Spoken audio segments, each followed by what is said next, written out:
is catastrophic. Remember, there are more than 2 million civilians that live inside the Gaza Strip.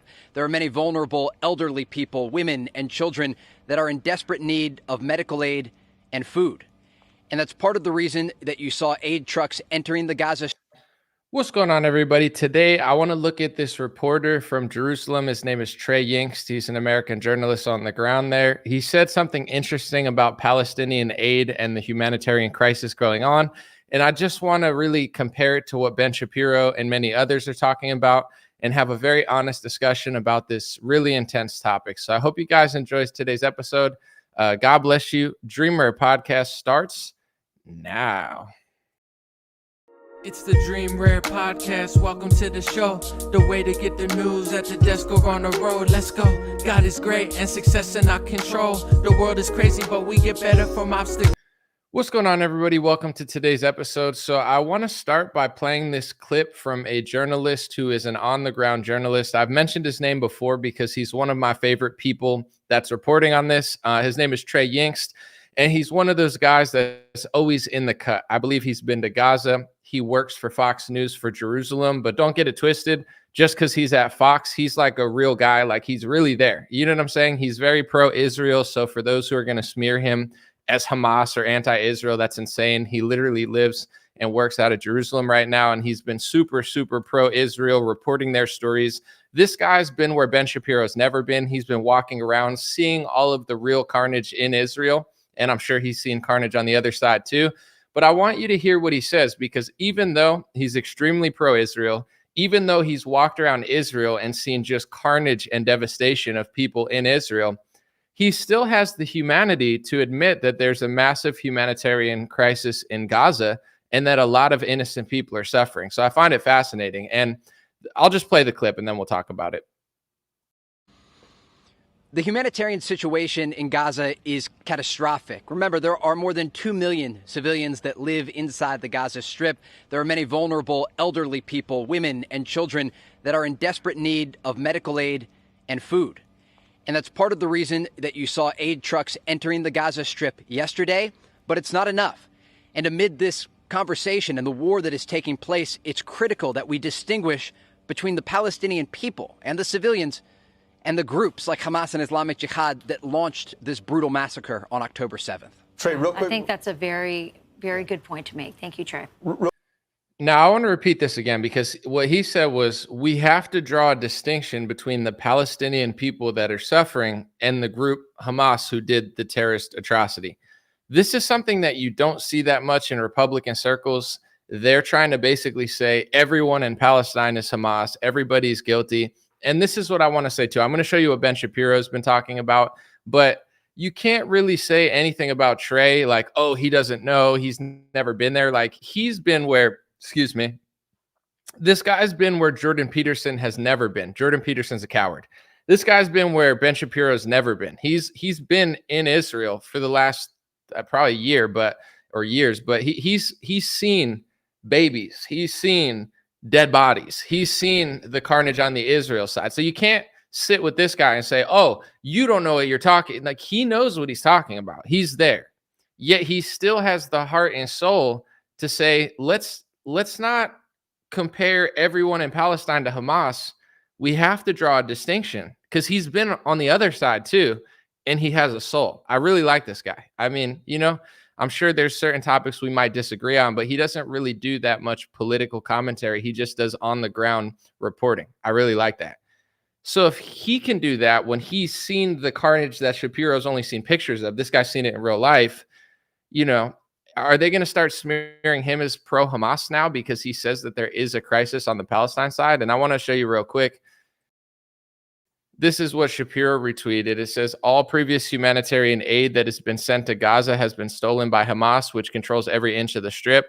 So why on earth is anyone expected to believe that this new aid package would be any different? Stop funding terror.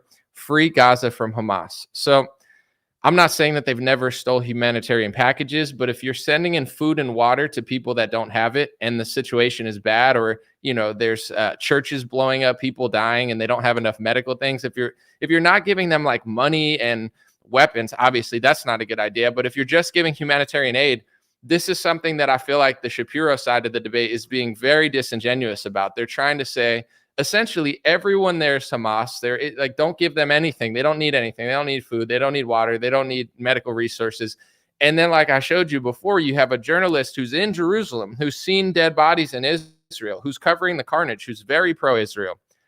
But he also says, listen, we got to be very careful. We cannot, I'm going to play it again because it's very profound.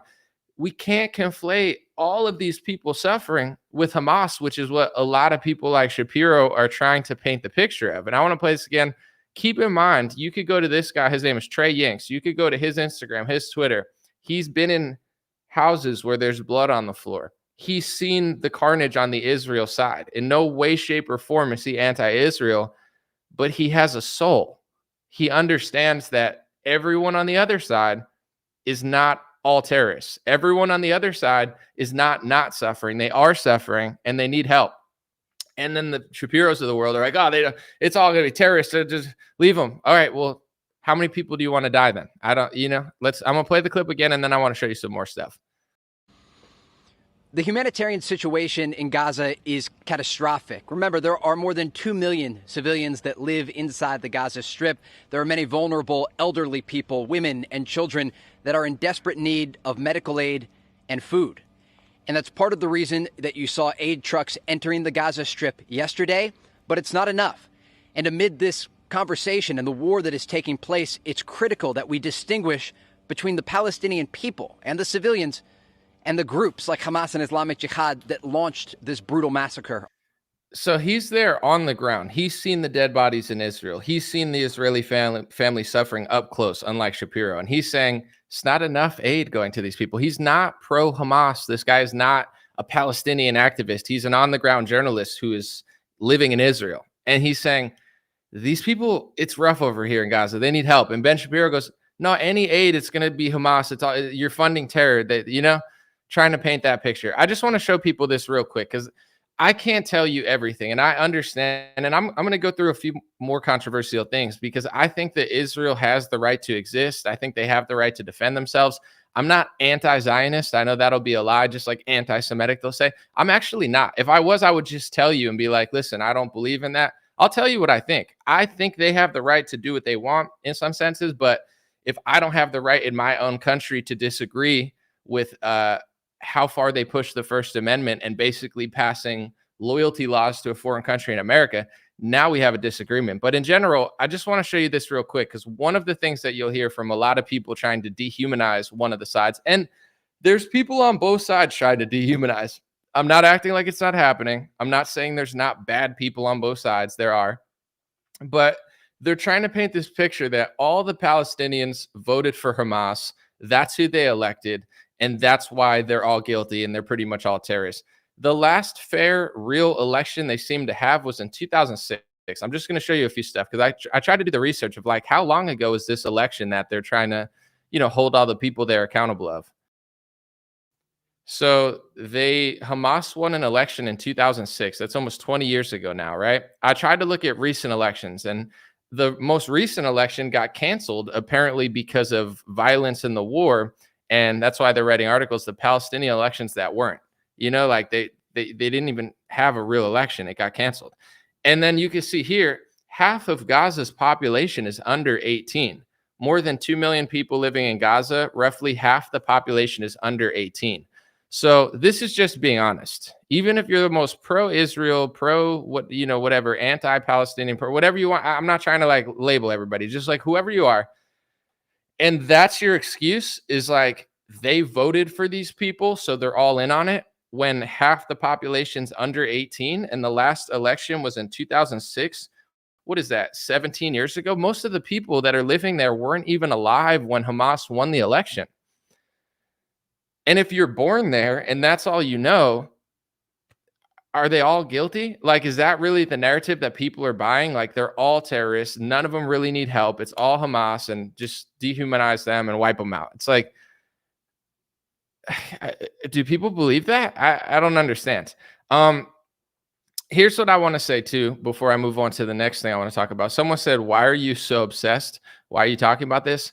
Well, I haven't been saying much because on Twitter, I just see people arguing and the ugliest comes out on all sides. And it's just like a conversation I don't really feel like being involved in. I don't feel like arguing on Twitter with people all day. It's very draining. And also it's very negative, and people's emotions and tensions are really high, and people are freaking out at each other. And, it's like another divide and conquer. And I know that there's, people can have opinion on this, but as far as times like this, they want people shaken up and they want people to act crazy and just fight with each other. And I don't want to be a part of that. I have opinions, I have perspectives. I'll share them on my show when I want to. But for the most part, I'm not saying as much as I really can because I just don't feel like arguing with people. And as far as this topic, I really think it's one of the most important topics in the world because it now involves a multi-front war. It involves our foreign aid. It involves our First Amendment. And also it involves our future as far as a superpower in this world, in America.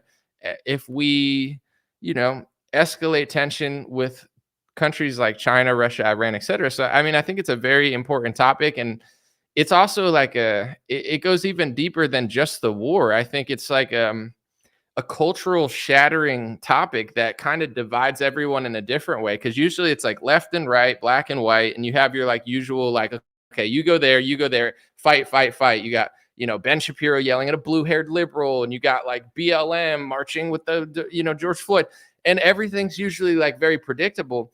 And this is also why I say there's certain accounts, and everybody plays a role, right? I don't think everyone needs to be everybody, but certain accounts on the right, I don't really follow because they're just always like riling up tension. They're like, look at the trans, look at the, it's like, I get it. I'm not saying you can't argue your point or whatever, but like, it just feels like a loop to me where it's like when a real issue kind of like shatters the paradigm, how many people are intelligent enough to really have a thoughtful perspective on it and make sense and be able to see through the bipartisan lies? Because, I really think in COVID during 2020, 2021, 2022, the left tried to shut down misinformation and call it anti-science and said, if you're anti-science, you're going to hurt people and your opinion hurts people. And now you can't have the free speech. And it was the right wing saying, hey, we think we need, like the First Amendment, hate speech is not free speech. Like, what are you talking about? We need to be able to criticize Big Pharma. We need to be able to criticize a George Floyd riot. We need to be able to criticize the Rainbow Squad, and then now it's like flipped where not all, because a lot of right wingers are seeing through this, but a lot of like the, talking heads are basically saying that like, free speech isn't hate speech and anti-Semitism is so bad that like free speech doesn't.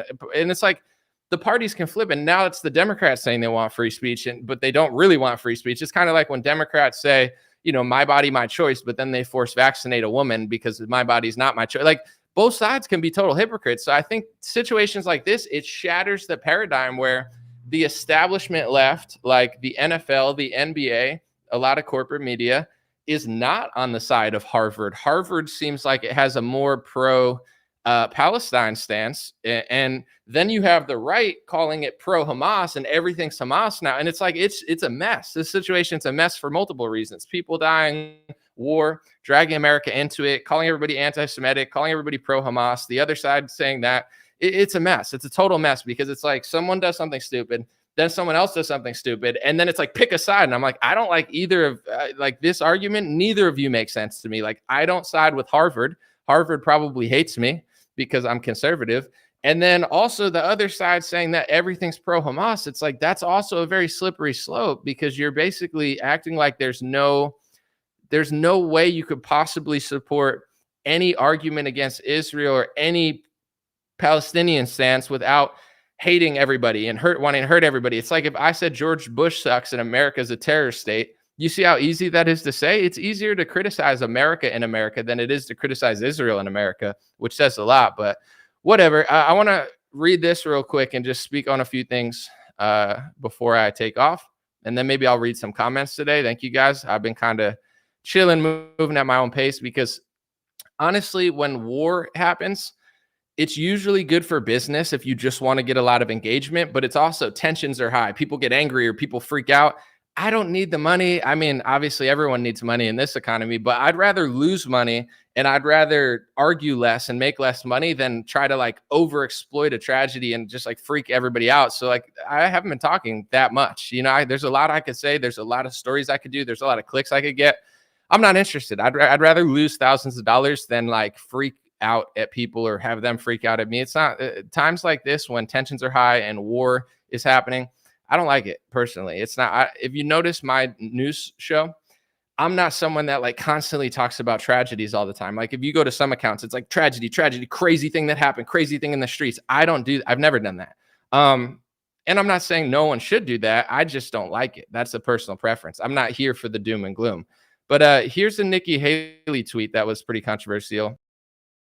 She said, no more federal money for colleges and universities that allow anti-Semitism to flourish on campus.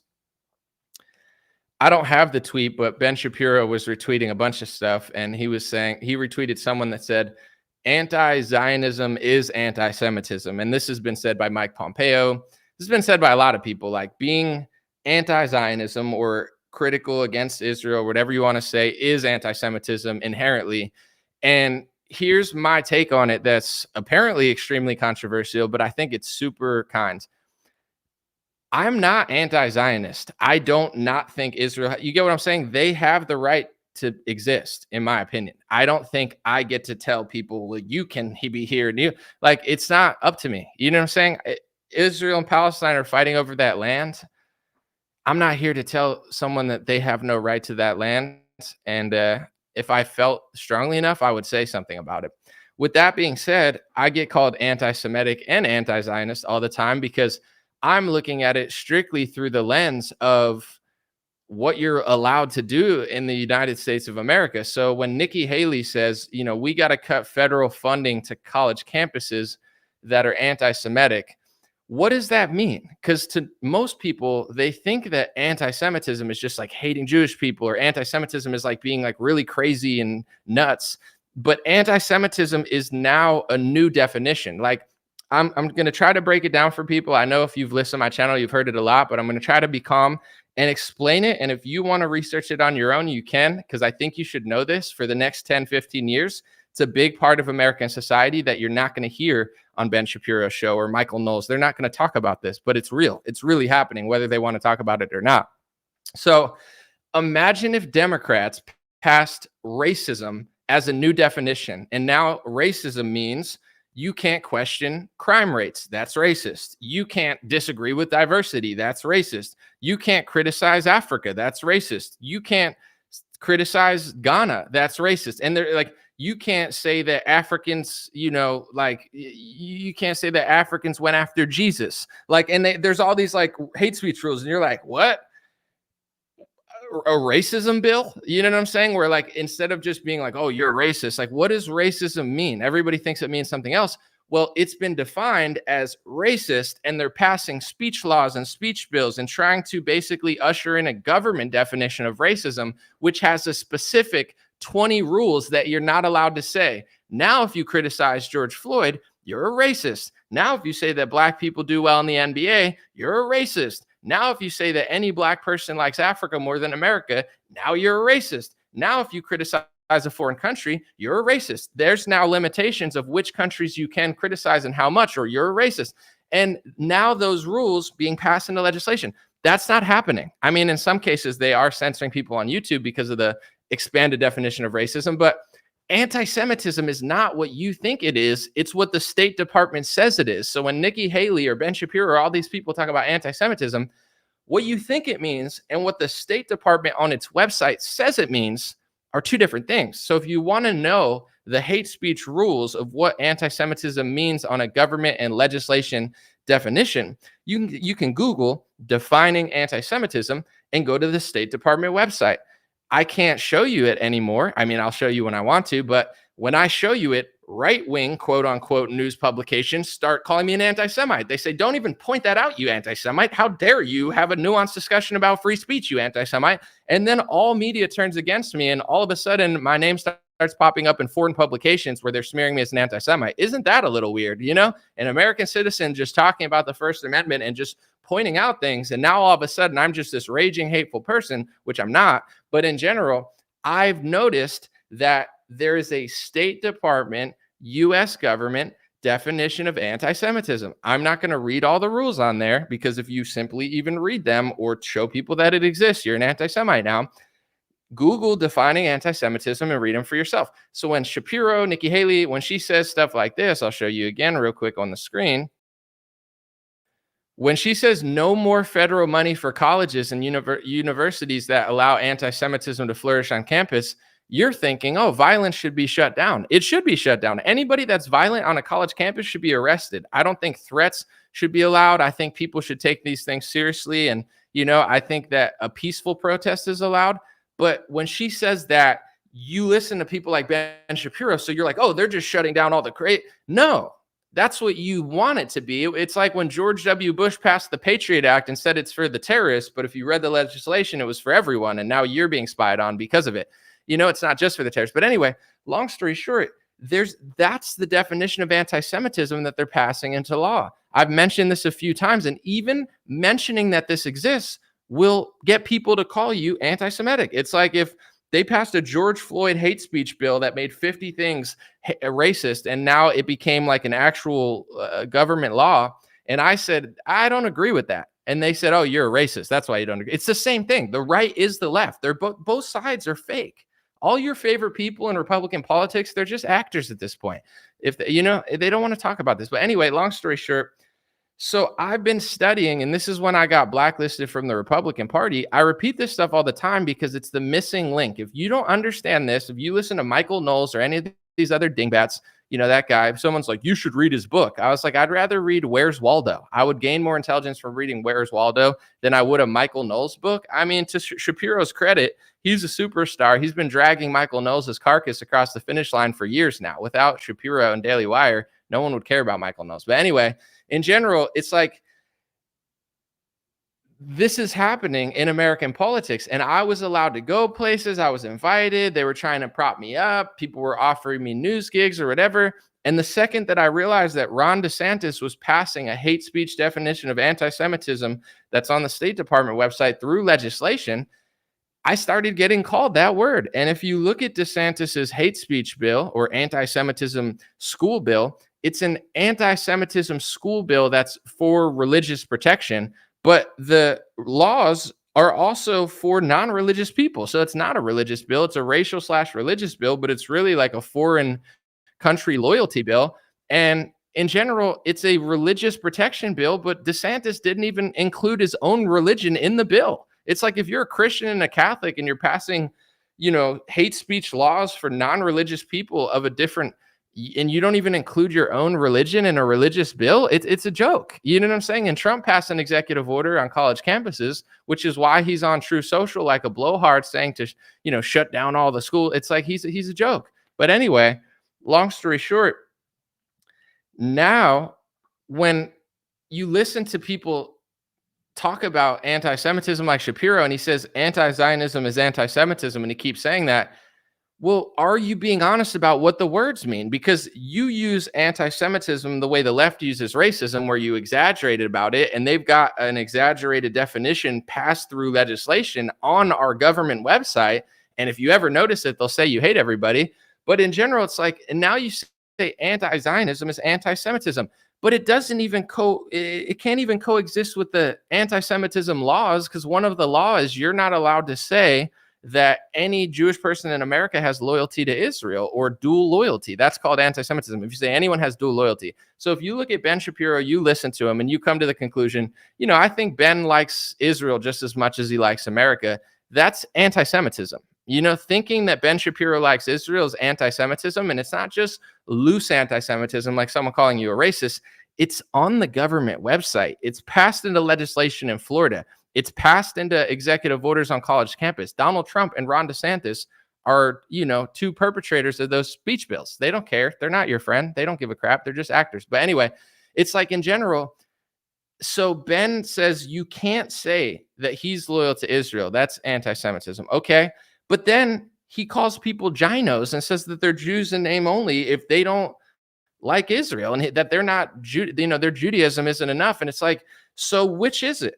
Are Jewish people in America allowed to not like Israel? Or no, that makes them an anti-Zionist, and now they're an anti-Semite. So even though they're Jewish, they're still anti-Semitic, because you simultaneously need to like Israel or you're an anti-Semite, but you can't say that everyone likes Israel. So they want everyone to like Israel, but you're not allowed to say that people like it, because if you like, it doesn't make any sense. If a Jewish person doesn't like them, they're called Hamas.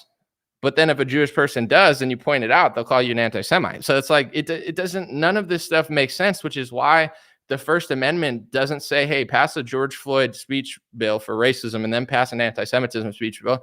Should I draft an anti-Christian speech bill? Well, Christian leaders are cowards and half of them are sellouts. So, there is going to be none. But I don't think a Christian should have a speech bill in this country. But, imagine if I said you can't criticize, a Christian country more than you criticize a Muslim country, or that's anti-Christophobe. And, it's like if I drafted this massive list of like what it means to be anti-Christian, passed it through legislation, and then started screaming on my Twitter, calling everybody anti-Christian all the time, while that was like, this is really going on. So I figured this out years ago. And as I see it now, there's more and more push from Republicans to just pass more and more and more and more and more of that legislation. And all I'm going to say is, before I move on, for years, I've been open. I know Ben Shapiro doesn't want to debate me. He probably thinks he's like way too important or whatever. But since 2019, I would have a calm, peaceful, rational debate with Ben or anybody of that ilk that disagrees with me on this topic. I'm fine to have a conversation about it, because I'm actually not anti-Zionist, even though they tweet all that, oh, he's anti-Semitic. I think Israel has a right to exist.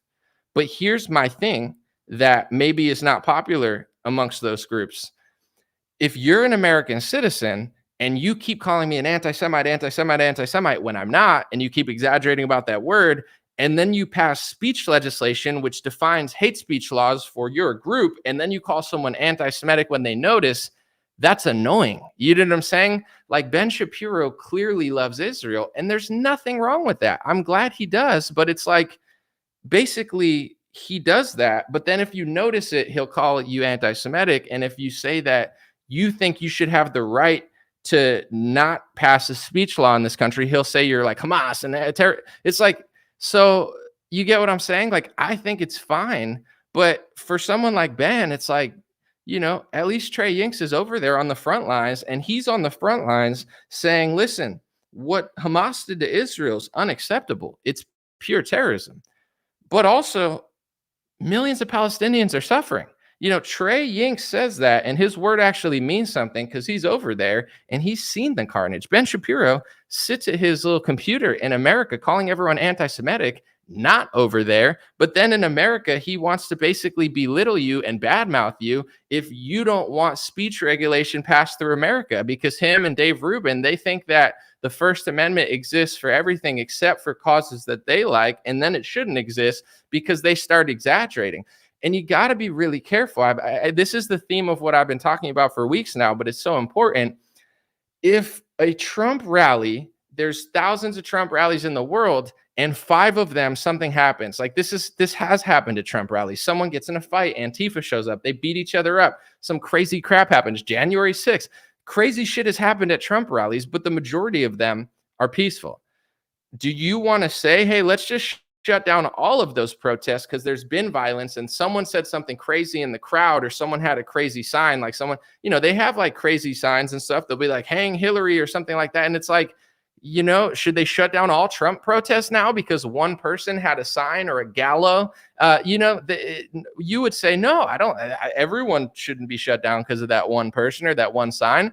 But if you use that same logic to Palestinians and say they're all pro-Hamas, they all just hate Jews, they're all doing this, they're all doing that, there's no other way to look at it. They don't need aid. They don't need humanitarian aid. If we bomb a church and kill Justin Amash's family, it's because Hamas was there, and they're guilty even though they're 17 years old, and it's like they're in on it too. It's like, and then if you even mention it, they'll say you're an anti-Semite, and then they'll use the speech laws that Republican politicians have passed to basically quash your protest. People like Abby Martin. I don't even like Abby Martin that much. She's very cringe when it comes to American issues. And I disagree with her on American policy. She's too far left for my liking on 8 out of 10 topics. But Abby Martin is a outspoken, I would say, Palestinian activist and, a heavy critic of Israel. She got banned on a college campus because Donald Trump passed an executive order that basically banned anti-Semitism, and they brought in the list of what anti-Semitism meant. So Abby Martin got banned. So I've noticed this since 2019.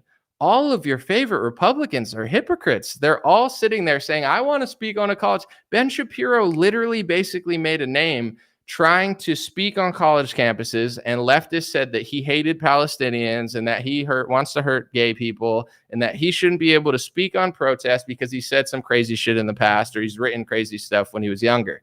I always stood up for Ben Shapiro. I don't agree with him on everything. I don't care if he has the First Amendment right to say something controversial about gay people.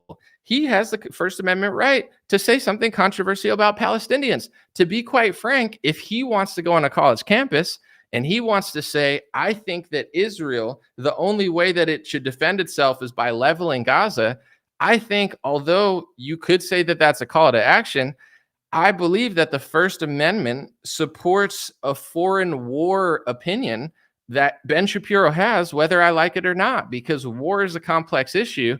And if Ben Shapiro wants to say that on a college campus, I'll support his right to say it. But you have to understand, with Dave Rubin and Ben Shapiro, it's a one-way street.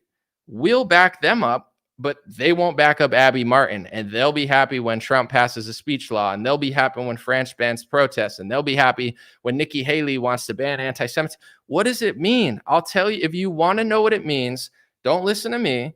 Don't listen to Ben Shapiro. Don't listen to Dave Rubin. Don't listen to Donald Trump. Don't listen to the left. Don't listen to Harvard. Don't listen to the right. Don't listen to New York Times. And don't listen to Fox News. If you want to know what anti-Semitism means now in the legal world and in the country, Google State Department defining anti-Semitism and read the laws for yourself. Because what you think it means, what they're telling you it means, and what I'm saying doesn't matter. What it says matters. It's like the CARES Act. If Trump says, oh, this is going to make everyone rich, what he says doesn't matter. What's in the CARES Act? You know what I'm saying? If George Bush says this, but then passes that through legislation, his mouth doesn't pass the bills. You know, it's the funding bill. It's the $1 trillion spending bill. Whatever it says, that's what it's doing. You know, so you could learn this stuff for yourself.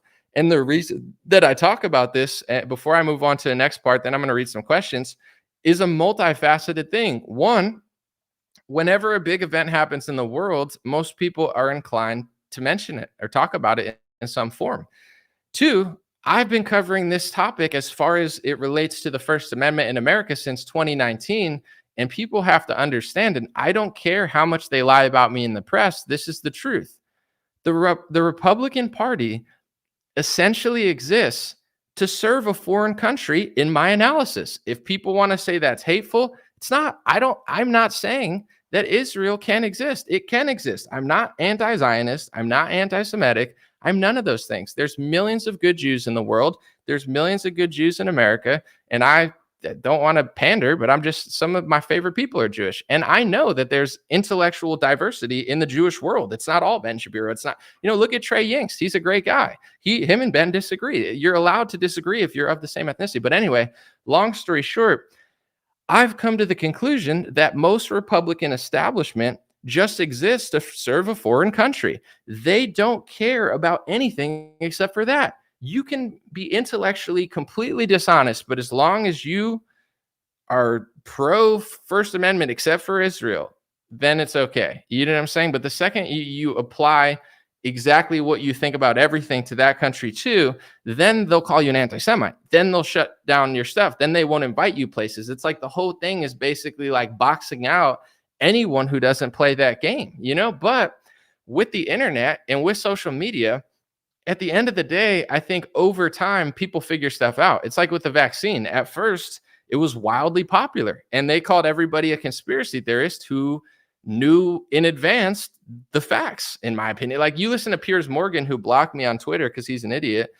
What's up, Piers? You suck. Anyway, in general, the facts didn't change. He'll be like, the facts didn't change. The propaganda got saw through, because if you say something, but it's not true, and then you launch the product, what you say doesn't matter. The facts didn't change. Your propaganda didn't lead up. So it's like, in 2020, I was a conspiracy theorist and an anti-vaxxer, even though I'm none of the sort. And then in 2023, everybody agrees with me. And Ben Shapiro's putting out apology videos that he got tricked by Pfizer and the government like they've never lied before.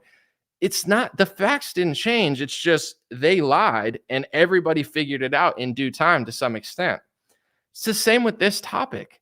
They've been lying for years now in the Republican Party. I'm sure in the Democratic Party too, but it's like the reason it's not working anymore is because it's not true. And in order to quash hate, you can't legislate someone's perspective. You know what I'm saying? You can't say, oh, we're going to make people not racist now by not allowing them to talk about crime rates, not allowing them to talk about patterns in the NBA, not allowing them to notice things, not giving people double standards where certain ethnicities have victim cards and other ethnicities don't. And we could just shit on you all day, but if you defend yourselves, we're going to say you hate us. Like you that doesn't stop hate. It fuels it. And I want to stop hate. I don't like war. It's disgusting. It's evil. It's horrible. It's not even fun to talk about. I don't like situations like this. I don't care how profitable it is for people to talk about this stuff. I'm barely tweeting because I don't feel like talking about it. It's just a sad time and people are divided. But legislating speech and exaggerating and calling everybody Hamas all the time, it doesn't stop hate. It only makes more people see through what you're saying. And your argument makes less and less sense. Someone like Trey Yingst has probably made more people sympathetic to Israel because Trey is a Jerusalem journalist who's shown you stuff, who's been on the side of Israel, who loves Israel, who lives in Israel. But he has a heart and a soul, and he has the humanity, even though he's seen what Ben Shapiro has never seen in person, the horror of the terrorist attack in Israel, the horror of the Israelis that got hurt. And for those who are wondering if I condemn it, of course. I talked about it at the beginning. I guess I'm just not going to bring it up every 2 seconds. But yeah, of course. Anytime innocent people get hurt, it sucks. It sucks. I don't like it. But Trey Yingst probably makes more people pro-Israel because he's not just sitting there being like, oh, the other side's terrorists and they don't need humanitarian aid at all and they're fine and they're all Hamas anyway, just kill them. Like, that just makes more people hate you. So the Shapiro types, it's like more and more people get mad and then they try to censor speech and call everybody anti-Semitic. It's like, it doesn't work. You gotta show love. You gotta be real. You can't just legislate that no one can criticize you and no one can say you're exaggerating and no one can question you and no one can question anything. It's like, no one can criticize your country, but they like in the Republican Party, it's easier to criticize America than it is Israel. That's a fact. If I said George Bush is a terrorist, no one cares. If I said America is a terrorist country, no one cares. If I said that about Israel, are you kidding me? Game over. You don't get invited anywhere. You're cut off. You're banned. You're an anti-Semite. You're this and that. It's like, it's easier to criticize our own country. It just is. And I'm not trying to, I don't look at America and say we're terrorists or anything. I'm just using an example. I love America, but we absolutely have been on the wrong side of certain conflicts in the last 20, 30 years. And it's sad to see, and we've done a little too much, but also it's a complex world out there. And there is a certain thing where, I'm not going to just blame our country. I think other countries are doing shit too. But in general, it's like, it's easier to criticize America in America than it is to criticize a foreign country. And there's no laws. Like in Saudi Arabia, it's like you can't criticize the government of Saudi Arabia. In China, you can't criticize the government of China. I disagree with that. I love America. It's like, even if I was in China, like LeBron James and John Cena, I was like, oh, Xi Jinping, oh, Xi. You have to do that or they don't let you in. If you're going to do that, get your money. You know what I'm saying? There's billions of good Chinese people in this world and you can't get access to them unless you suck up to Xi Jinping. So I don't even fault these athletes for sucking up to Xi Jinping. But if you're going to suck up to Xi Jinping to make that Nike money and get, Chinese people to like you and get access to their apps, then at least show some love to America. You don't have to agree with everything, but say, I love America because I'm allowed to criticize my government. I love America because I'm allowed to criticize Biden and Trump. I love America because I'm allowed to protest. I'm allowed to complain about racism. That's why I love America. But, like a little bit of that would go a long way for these LeBron James. Because in general, too, I was talking to someone Chinese recently and they told me that they have 2 separate TikToks. The TikTok in China, you can't show your breasts, right? So they give themselves like a commie version of TikTok, but it's like, you know, you can't, like, women can't show their tits. And in America, they're like, here, degenerates, go, you know? But you can't access 1 billion people in this world unless you kowtow to Xi Jinping. That's just the reality. But in America, you know, at the end of the day, at least in the Republican Party has loyalty laws to Israel the same way Xi Jinping has laws to himself. It's like in China, the laws are you got to respect the Chinese government. In Saudi Arabia, you got to respect the Saudi Arabia. In Republican Party, you could shit on the entire Republican Party, but you can't question our greatest out. Like, it's like the loyalty laws in the Republican Party are for a foreign country, not our country. And, you know, as an American, I don't think that any country should have laws that kind of, you know, I think you should win the argument with intelligence and, you know, free speech, not censorship. But, you know, I guess that's a foreign idea now. I want to show something too real quick, and then I'm going to read a few comments as long as they're not too insane. I haven't seen any yet. I saw this in Times of Israel yesterday. It said, Israel tells citizens to leave Egypt and Jordan as soon as possible, avoid Morocco. And then today, apparently they like struck Egypt by a mistake, they said. So yesterday they said, leave Egypt. And then Israel said a short while ago, an IDF tank accidentally fired and hit an Egyptian post adjacent to the border. This incident's being investigated. The IDF expresses sorrow regarding the incident. Nuance Bro said, we've all accidentally fired a missile, haven't we? It's like yesterday they're like, all right, everybody leave. And then today they're like, oh, we shot a missile there by mistake. It's like, maybe. But the only reason I brought that up is because, you know, this is becoming a multi-front war. This is becoming a war of, you know, Israel's attacking Hezbollah, Palestine, Egypt now. I don't know if they're trying to or not. Maybe that was a mistake, but it's like, you know, it's getting dicey out there. And I think they have a right to do that. It's just like, as an American, do we have a right to not want to join a foreign war?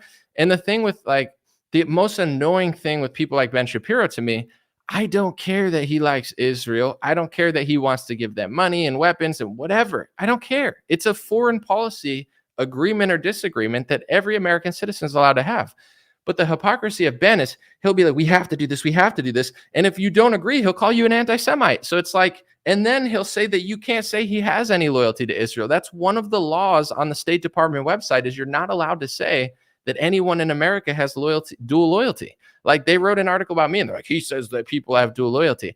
I've never said that. Clearly, everyone doesn't have dual loyalty. You can't win. There's millions of Jews that don't care about Israel because they're not Zionists. They're like just Jewish, and they don't, you know, it's like a Polish person that's not in Poland, doesn't care about Poland anymore. But long story short, it's like, not everyone has dual loyalty, and not every Zionist has dual loyalty. I've never said that, but like, is the number 0? Is that why they want to write articles about me? Am I supposed to say not a single person in America has loyalty to Israel, not Ben Shapiro, and it's like, come on. You know what I'm saying? Like, that's worthy of a smear article, and they try to ruin your character forever because you notice that Ben Shapiro clearly likes that country, but you're not allowed to say it. But then also, you're not allowed to disagree or agree. It's like you're damned if you do either way. You know, it's nuts. I'm gonna read a few comments. Someone said, "This is not our war," said Patricia. I would say, yeah, but it will be because, you know, it will be because they'll give them money. And I think America will stand with Israel. But what I think Biden's trying to do, this is like, there's a sect of people who support Israel that want Israel to like chill out. And then there's a sect of people who like Israel that want to just blow Palestine off the map and fight a 7-front war. So I think there's two factions of like, you know, America supports Israel, Biden, Trump, Obama. It doesn't matter. They all do to some extent, but some just do more than others. And the question is like, you know, do you want to fight a 7-front war? Does America want to be spread this thin? Do we want to get the whole Muslim world against us? And this is something that I've noticed through education and studying and researching and just being, you know, older and wiser. When we were young, they used to tell us that just like, you know, there was a lot of like anti-Muslim propaganda. And I'm not saying that there's everyone in the Muslim world is good, but they were like, everyone's a terrorist. Everybody hates you because you're free. They don't like America for this and that. If you study, that's not why they don't like America. Like if you go to Saudi Arabia, they do like Americans and they like our money and they like buying our stuff because they got oil money. If you go to the United Arab Emirates, they do like Americans. What they don't like is the fact that we're supporting Israel in a war that they're fighting with Palestine, and it's like a multi-front war. And that's really what they don't like. It's not America. It's our relationship to the fact that we back Israel when they, have a conflict with Palestine. So it's like they're not inherent. They don't look at America like, screw those guys. They're so free. They're whatever. That's not how they look at it. It's this topic is like the heated one, because if Israel starts escalating, now a lot of our allies are like, well, dude, you guys got to chill out. Because here's all I'm going to say. I'm not there. I can't tell you everything that's happening. But like I said, I'm not going to say, look at Trey Yingst and believe everything all the time. Like, I don't know everything. But out of everybody that's on the ground over there, I trust Trey Yingst the most because he just seems like a nice guy. He seems very genuine. He said that, thousands of people died in Israel. Horrific, tragic, terrible. He's reported that 4,000 to 5,000 people died in Palestine. How many more are going to die in Palestine? So like to America, it depends who you listen to, because there's two sides of this argument freaking out. One side is like saying Israel's killing everybody. One side is saying Palestine's killing everybody, and everybody's fighting with each other. But the truth is people are dying on both sides. And I think the number of people dying in Palestine is more. So if, pro-Zionist media doesn't want to report that Palestinians are dying and doesn't want to say that it's happening or says that they're all Hamas, you believe that. Ben Shapiro's audience believes that. Mike Pompeo's audience believes that. But 90% of the world doesn't believe that. They're not getting that narrative. So, you know what I'm saying? Like it's not going to be a Daily Wire event. Like most Muslim fighters, most Russian, like they were all talking about Palestine at this last event. And I think like 90% of the world probably feels that way too. So, I think they have the right to defend themselves. And I understand it's a dicey situation, but, as an American citizen, I guess what you're going to learn is people will hate you if you don't support their conflict. Like America is such a powerful country, and I guess we've become like the world police. So if you live in Netherlands, you don't have this pressure. Like if I was a journalist in the Netherlands, no one gives a shit what I'm talking about when it comes to foreign policy, because Netherlands doesn't have any power. In America, I would say when the Ukraine war started, I was just reporting on it, and some Ukrainian chick was like freaking out at me. And it's like, that's America. We just pay taxes for everyone else, and I don't have an opinion. And that's when it gets ticked off. It's like, if America's going to take 20, 30, 40% of my taxes, at least let me have an opinion about the country that I'm funding. Like if I say, hey, I'm not a huge fan of Zelensky, I don't think it's a democracy, and I don't think funding a war to fight Russia is a good idea. And then I got some Ukrainian American chick freaking out at me. It's like, oh, everybody wants our money and our taxes, but God forbid an American has an opinion. Like we're just supposed to be worker bees, And now it's like the roles are reversed with Israel. It's like now it's going to be, instead of the Democrats freaking out at you, it's going to be the Republicans freaking out at you, where it's like, you're here to pay taxes and shut your mouth. And it's like, at a certain point, Americans don't necessarily hate Ukraine or hate Israel. It's like we're funding everyone all the time, and our country's just getting obliterated from within. So it's like it's just like a natural response to be like, I don't know about all this. Like I don't really want to get into World War III. I don't, but, and then it's like, oh, what are you, anti-Semitic? Oh, what are you, anti-Ukraine? What are you, pro-Putin? It's like, I guess I take my money. Yeah, I'll just keep working and paying taxes on everything all the time and have no opinion. Sure. Let me see. Try to read a few comments. Someone said, America is a constitutional republic, never a democracy. Stop that lie. Did I say America was a democracy? I said, I don't think Ukraine is a democracy because they banned political parties and consolidated the media. So I don't know who you're talking to, but maybe someone in the comments. Someone said in the comments, Palestine is not a place. So you want to just kick them all out and tell them to go somewhere? You could do that. I'm not saying you can't feel that way, but it's like, do you live in America? Do you want to kick them out yourself? What do you want to do? You want to kick millions of people out that were there for hundreds of years, but now it's not a place, even though there's a map. I brought it up. Pretty much America, Australia, Canada, and our allies and Israel, they think that Palestine doesn't exist, but the whole rest of the world does. All of Africa does, all of the Middle East, pretty much all of South America. Like, this is a topic where America is massively, massively outnumbered. But I'm not here to draw a line and tell you whose country it is. I just have my own perspective as an American citizen. But let me read a few comments that aren't too insane. The democracy republic thing is a dumb distinction. We're a democratic republic, so who cares? I would say this about America, though. And this is where Americans need to take accountability. We're not victims, okay? I know people freak you out, whether you're left wing and right wing, and they all tell you, you're not a victim, and then they'll be the victim, and they're the eternal victims, and you're the victim, and the election's the victim. In my opinion and in my analysis, elections don't matter that much because lobbyists have bought off all politicians, including Donald Trump. So, when it comes to voting for these people, there are certain lobbying organizations, lobbying groups, corporations that control both sides. And what makes a good politician at this point? Like, I don't think we've seen a good politician for at least 20 years. I mean, Ron Paul was good, but it doesn't really count because he didn't do that much. But you get what I'm saying? What makes a popular politician? Being a good liar, being a good actor. Like, Reagan was a good politician. He was an actor. You know what I'm saying? George Bush tricked Republicans for 8 years. He was a successful politician. And then Obama was like a really good actor. So he made people think that change is going to come. Okay. Change is going to come. Yeah. Okay, bro. Pass your Mitt Romney care and move on. 8 years of Obama. And then Trump got in. And then Biden.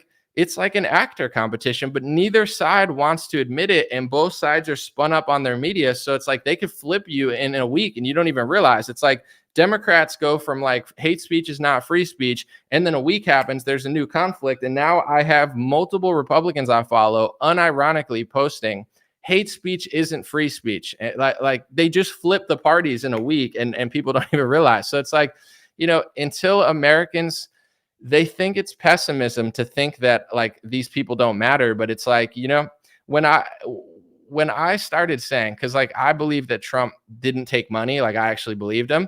I did the research. Trump took hundreds of millions of dollars from corporations, hundreds of millions of dollars from mega donors. Trump took the money just like everyone else. Trump actually took more corporate money than Obama for his inauguration, literally. So Trump sold out. But like Republicans are so emotionally attached to Trump, they don't want to believe that. So it's like Republicans are useless and Democrats are useless because they're like, they want you to fight. There's people above the politicians. They don't care if you fight over Trump and Biden. They don't, there's certain people that they want in for certain reasons. But at the end of the day, most of the time they'll get their way anyway, regardless of who's in office. So if Americans aren't smart enough to figure that out and they're too emotional, then we don't deserve anything. We're going to get the product of a group of people that doesn't care about you running the country. And if things seem a little off, it's because they are a little off. But if Americans can't figure out why they're off, then that's our fault. You got to figure it out. And as far as being in politics, like if you just casually watch, then it is what it is. It's easy to get tricked. At this point, though, like all these news analysts, if they've been doing it as long as me and they haven't figured out what's going on, are they stupid? I don't think so. I think it's like they don't want to pivot. It's like it's scary to pivot sometimes. And I think, the cash cow rolls when you just stick to like the basics. The money's in the basics. It's not in like the critical analysis. So let me see. Someone said we need to wake up. It's the same two-headed monster. Yeah, I mean, like I believe for a while that Trump was really different and DeSantis, but there's certain topics where they're not. And it's not pessimism. It's basically just like realizing how the system works. When it comes to the pharmaceutical thing, the reason I talked about that for a while, there's two ways you could go if you believe that it wasn't as good. Like if you think that the vaccine saved 100 million lives and it's the greatest thing ever, you're now in the minority. But if you believe that, then you're out of this conversation. If you don't believe that, then you believe two things about Donald Trump. Because he came in as a vaccine skeptic. He left office as a massive salesman and just hawking the product. Either you believe he's a fool, he got tricked, he's dumb, or he sold out. Like, and most people don't want to say sold out because they live in his economy. Most people don't want to say sold out because they look up to him and they want to believe in him. But it's like, you think he's just stupid?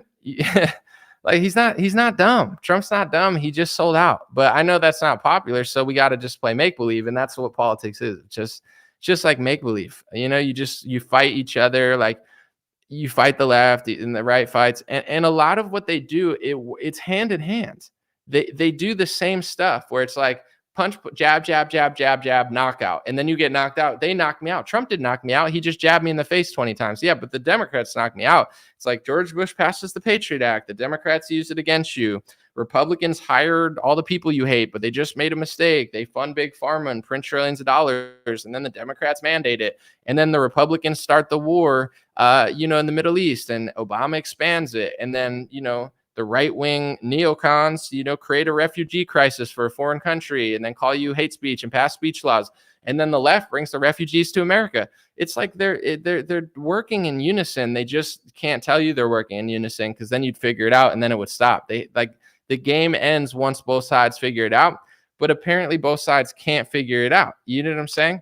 It's not, someone said Biden's a lunatic. I'm not disagreeing. He's absolutely a psychopath, but it doesn't change what I'm saying, and that's the problem is like Republicans want to be like, Biden sucks. And then the left is like, Trump sucks. And that's what highly emotional people will do is just fight each other when there's, it's just like, that's the whole script. Someone said the vaccine saved us. It was your choice to take it. I mean, if you're one of those people who wants to believe that Trump had to rush a vaccine to save a world, maybe Reagan shouldn't have closed down the mental clinics, because that's what you do when you're so attached to politicians. If you could look at 50 pieces of information that's all public and it leads to Trump sold out and he didn't make him, he didn't like get tricked, he just sold out. But if you're so emotionally obsessed with that character, you'll make like a theory in your head that makes no sense. It's devoid of all logic. It's like he had to rush it to save the world from a lockdown. It's like, doesn't even make sense. They locked down after the vaccine came out. He did it for the pharmaceutical industry. They made a fortune, but it's like, this is why Republicans are just as useless as the left. It's like, in order to fix these situations, you have to get to the root of the issue. But most Republicans, they know the problem, but they don't know how to solve it. And they just can't, they don't have the humility to get past this point. And now what you're starting to see is the George Bush era come back. Like, the whole reason I never liked Republicans growing up, I didn't like hate everybody or anything. I wasn't a left-wing psycho, but I never liked Republicans because at a young age, I had the intuition. I was a very trippy kid, to be honest. Like, I was not like a normie by any means. And I always said that George Bush's wars were not, it was like not for the right reasons. And the Patriot Act was bad. And Republicans got so mad at me. You're not a patriot. You're not an American. You're a terrorist. You're a libtard. Okay. And then Obama got in. I never really liked Obama, and no one really cared, to be honest. No, like I was in college, so I just didn't even pay attention that much. But I was never like, Obama's my hero. I knew he was a puppet. I could tell. Okay. Fast forward. It's like, now Republicans are right back to where they were. And not all of them. The people are waking up. Honestly, the people are waking up, and the establishments, and not just the main establishment, but all the establishments, they're exposing themselves to anybody who's paying attention. That's not overly emotional. That's not overly wound up. They want people to get wound up. And I'll tell you what, too, whether you're a Palestinian protester or an Israeli protester, at times like this, tensions are high. And it's like, if people do stupid crap, it doesn't necessarily hurt the people at the top of the pyramid, because, when crisis and tragedy happens, it just makes people fight each other. They don't care if black people fight white people. They don't care if Democrats fight Republicans. They don't care if average Palestinians fight average like Jewish people or Christians or whatever. Like, that's like low level stuff, like that's not getting to like the top of what's going on. So when that type of stuff happens in the streets, it's not really like a threat to the establishment. It's like when like the Proud Boys would go fight Antifa and stuff. It's like I used to call it I don't know if I could say the R word. It rhymes with rerard, but I used to call it the rerard proxy battle, because it's like the elites don't give, you know what I'm saying? Whether you're left wing or right wing, if you're just fighting Antifa in the street, both sides, like they think they're accomplishing something. Like Antifa's like, I'm fighting them. They're like, I'm fighting Antifa. And it's like, neither one of you know, like no one cares. It's basically like a dick swinging contest in the middle of the street for like, oh, you think like bankers and freaking warmongers and politicians and billionaires in the pharmaceutical industry, you think they're looking at like a proxy war on a side street in Portland and being like, oh, that's really a threat? They don't care. If anything, it's just a story. It's just another distraction. It's just another diversion. It's just another gotcha moment. It's not really moving the needle. Someone said they want us to fight each other. Yeah, the solution is peaceful though, because this is my personal opinion. Anybody that leads you to think that like any other solution, like, oh, we got to do this in America, it's going to be a Fed trap, because you're not doing anything. You get what I'm saying? Like they have all your information. They have everything tapped. You get what I'm saying? Like you're not doing anything. If anything, you're just going to get arrested. So stop. Anybody that tells you there's going to be a civil war, they're either a Fed or they're going to set you up with the Feds, because there's going to be no civil war. Maine's not marching down to Texas to fight. Half of Texas is gay now anyway. You go to Austin, it looks like West Hollywood. You're not there. There is no like, the best you're going to get is like a street conflict where like 10 people get punched in the face, people film it, and then they take away your First Amendment. Like there's no, things are bigger than that now. It's an information war. It's you know what I'm saying? There's artificial intelligence now. Like you're not beating the elites by getting pissed off and being like, oh, we got to do something. Yeah, you're going to get set up by the Fed. Stop thinking that way. And I'm not even saying, it's just like, where are you going? You're not doing anything. Like to win, it's basically like I'm not buying. Imagine if I was going to say a pillow salesman, but that just sounds like Michael Lindell. I got to pick a new product. Imagine if there's like a pharmaceutical that like is hurting a lot of people and everybody's buying it. And they're like, oh, we got to get mad at Pfizer. We got to go do this and do that to their building. And it's like, no, you don't. You just have to stop buying it. If you stop buying it, it all ends. The solution is peaceful. So it's the same thing with media. Stop buying what they're selling and it all deteriorates. And I'll tell you what, there's a lot amongst all the really bad trends in the world. There's a lot of good trends. Like a lot of people are not buying what they're selling anymore. You're starting to see it. But the problem is both sides are too stubborn, because to be honest, the left is wrong about 99 out of 100 things. But the times that they are right on like 2 topics, then the Republicans are wrong and they're freaking out. And it's like, it's just this whole freak out fest, So at the end of the day, it's like, people need to have the humility to look at what they think and who they're listening to. Because like, I'm just going to be honest with you, listen to who you want to, take sides of the equation. I don't listen to any of these people. You know what I'm saying? I don't dislike Alex Jones, but I don't listen to Alex Jones. I don't listen to Ben Shapiro. I don't listen to Michael Knowles. I don't listen to Dan Bongino. I don't listen to Charlie Kirk. I don't listen to any of these people. Like when I listen to them for 5 minutes, I feel like I'm listening to like Rachel Maddow. It's like, do they say things I agree with sometimes? Absolutely. I don't listen to Steve Bannon. Do they say things that correlate with what I say? Yeah. But overall, to me, it just sounds like propaganda all the time. China. It's all a joke. And I'm not saying China is not a threat, but it's like, dude, I don't pollute my brain with that type of stuff. So it's like Republicans, they give you people to like listen to, but like half of them aren't even giving you the full scoop. It's like, if you got to uproot a tree and they're just giving you leaves all the time and telling you to be mad at the leaves, and I'm telling you to be calm, but here's the root of the tree. Like, I don't have time to listen to leafy, low level, like, it's like, it's just there to like rile up Republicans. Like, it's and then the left is trying to rile up their side, and if they could get you both riled up, someone's going to do something stupid eventually. It's like, you got the Dan Bongino trying to convince you that there's a day of jihad. They're coming for you. And then you got the left freaking everyone out. Oh my God, Palestine, and it's like, it's like, here, dummies, get pissed off. You got Rachel Maddow telling everybody that everybody's Russian. Yeah. Oh my gosh, everybody in America's Russian. If you don't support the war in Ukraine, you're a Russian bod. And then both sides are, like they're like, all right, go out in the streets. So one of you'll do something stupid, then we'll lock you back in your houses, take away your freedom. It's like, and like, I don't listen to any of these people. Someone said I'm anti-day of jihad. There was no day of jihad, though. And in general, I'm not saying you have to like everybody and trust everybody, but I'm just saying educate yourself outside of what these dummies are saying, and you might learn something, and you might figure out that 99.99% of these people don't hate you for that reason. They dislike what's going on with foreign policy here. And to be quite frank, if you I studied Syria a lot when that happened, right? Because I was like, what's going on with Syria? Like, they're yelling at Trump. ISIS is there. They told us to be afraid of ISIS in North Korea. And then Trump gets along with North Korea and things are cool and everyone's mad. And I was like, yo, that's cool. You know, Kim Jong-un and Trump, that's kind of gangster. But anyway, in general, I started really studying Syria.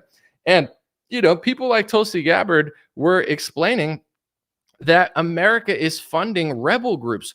Who's a rebel group? If you're the government of Syria, like Bashar al-Assad, right? And you run the country, and it's not perfect, but you're the government, and there's millions of Christians or hundreds of thousands of Christians in Syria. It's one of the most Christian places in the world.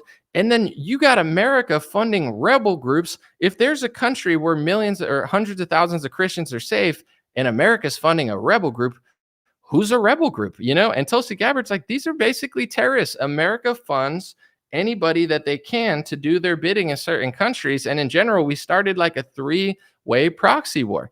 And one of the ways that Trump was able to beat ISIS was he stopped funding rebel groups. You know what I'm saying? I'll just leave it at that. It's like, you can Google Trump cutting I think it was like a multi-billion-dollar funding program to the Middle East and Syria.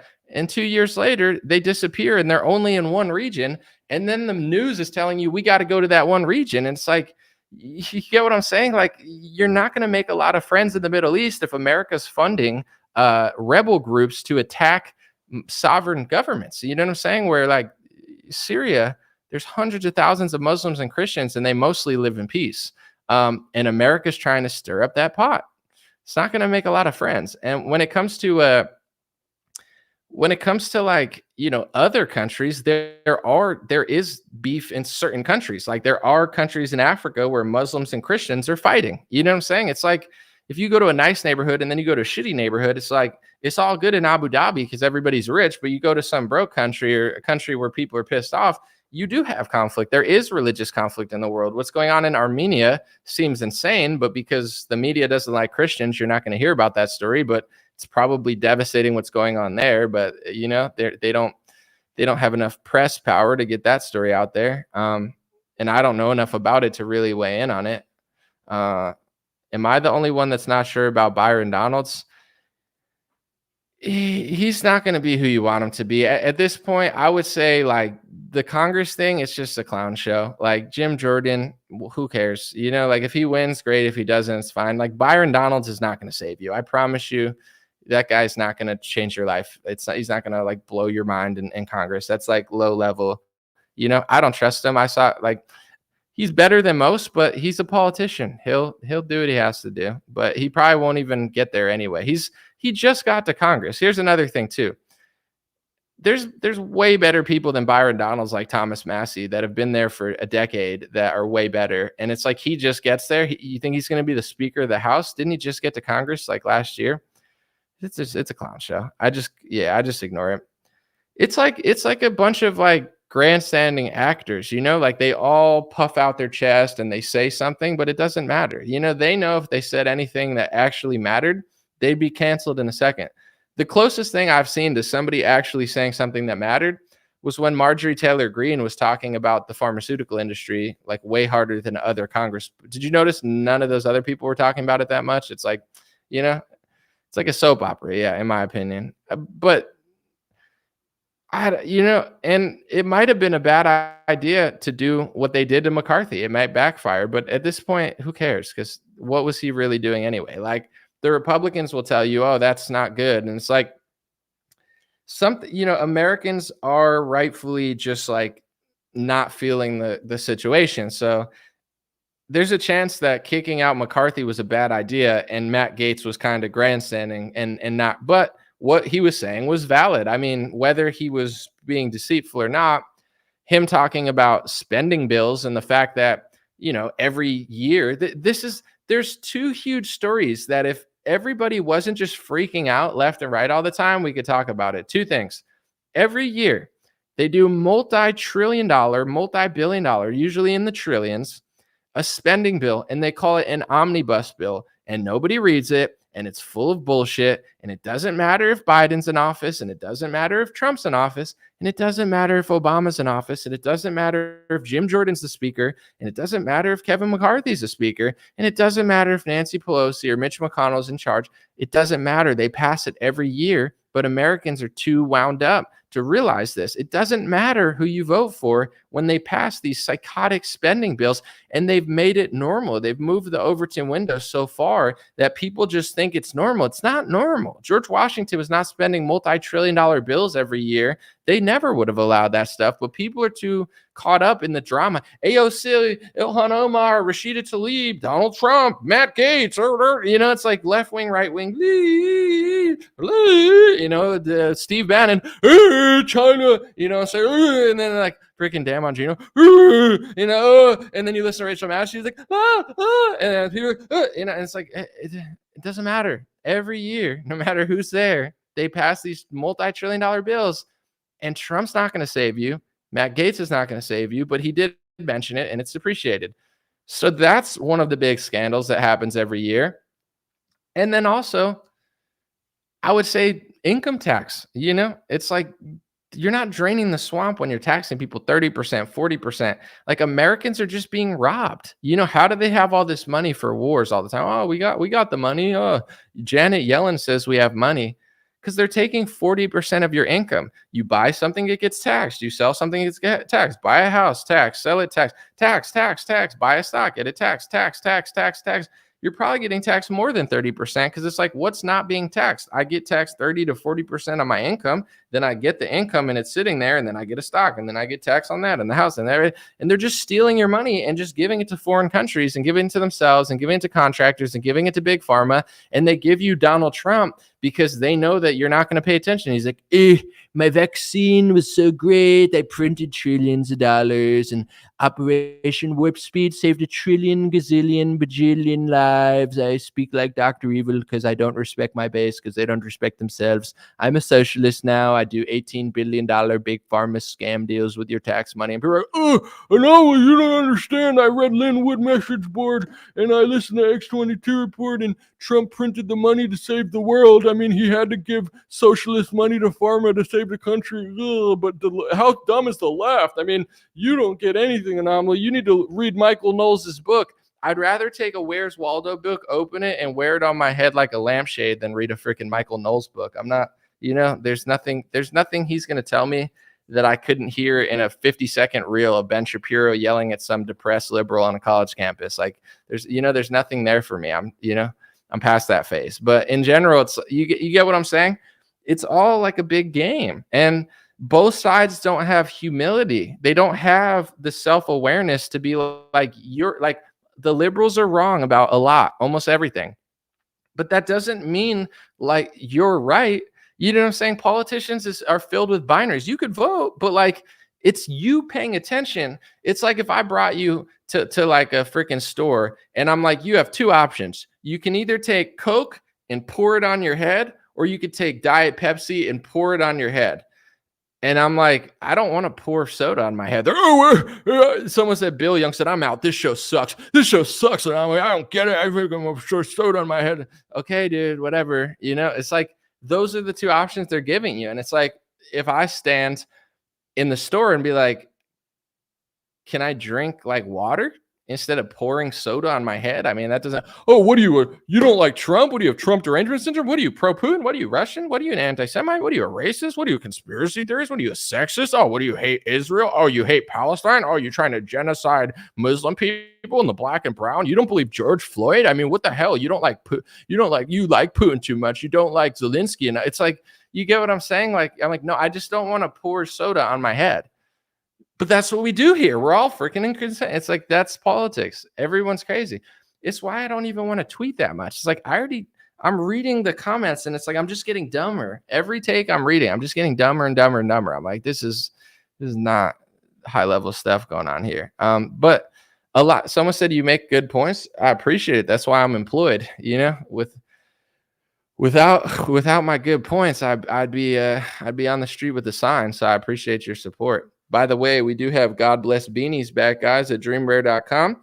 Made in America beanies. They're stretchy. They fit if you have a big head like me. I'm not talking about my ego. I have the size of my head is large, apparently larger than average. I got a big head.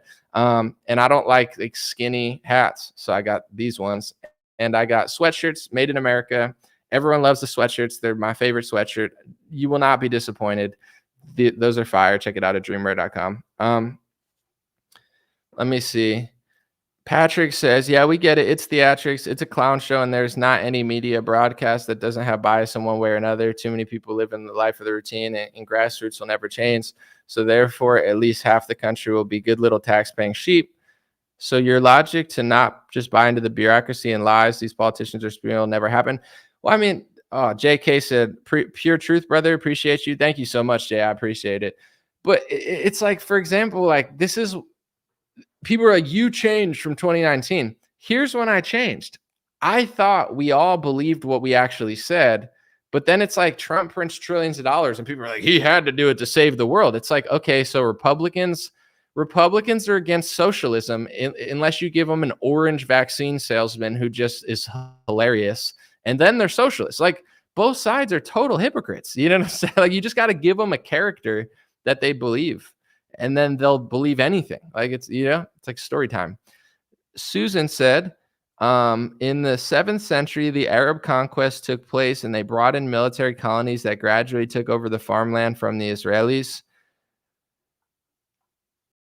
Yeah, I mean, that's possible. I don't know. Here's the most annoying part about when everybody lies about me and like Israel and anti-Semitism or whatever. I'm not anti-Zionist. I'm not supporting what that government's doing, and I'm not going to pretend to.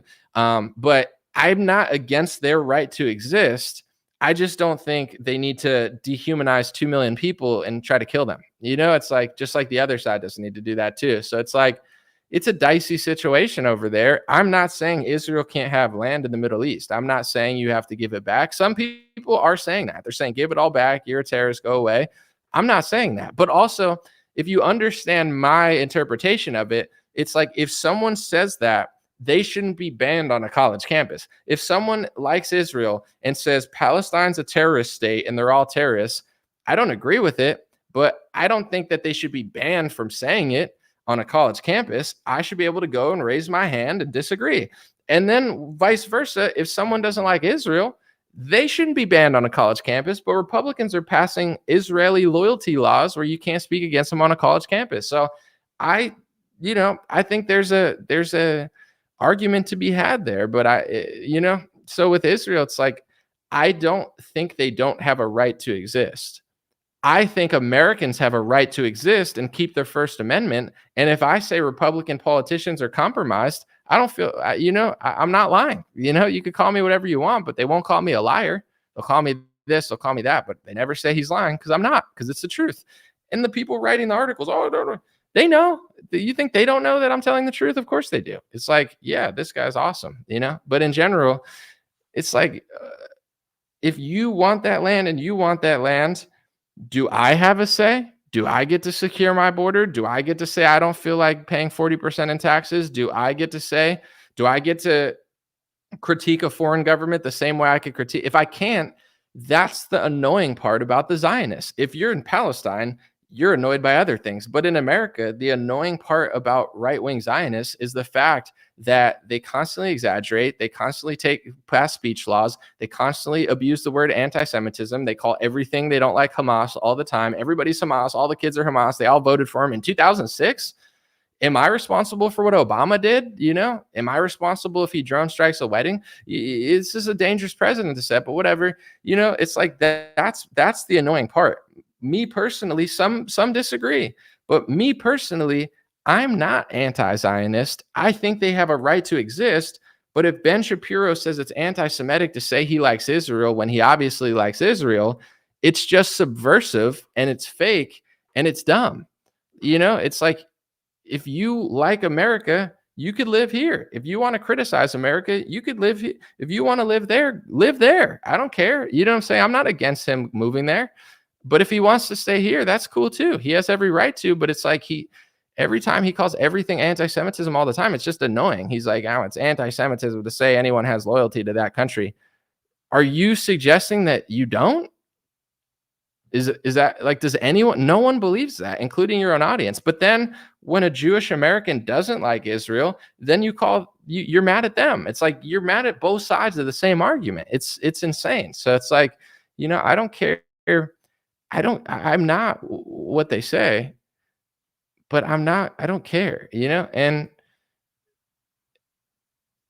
it's like everybody likes America to just do whatever they want to Americans and to our Constitution. But the second you stand up for yourself or have an opinion, then all of a sudden everybody hates you. Like, they just want to use us, in my opinion.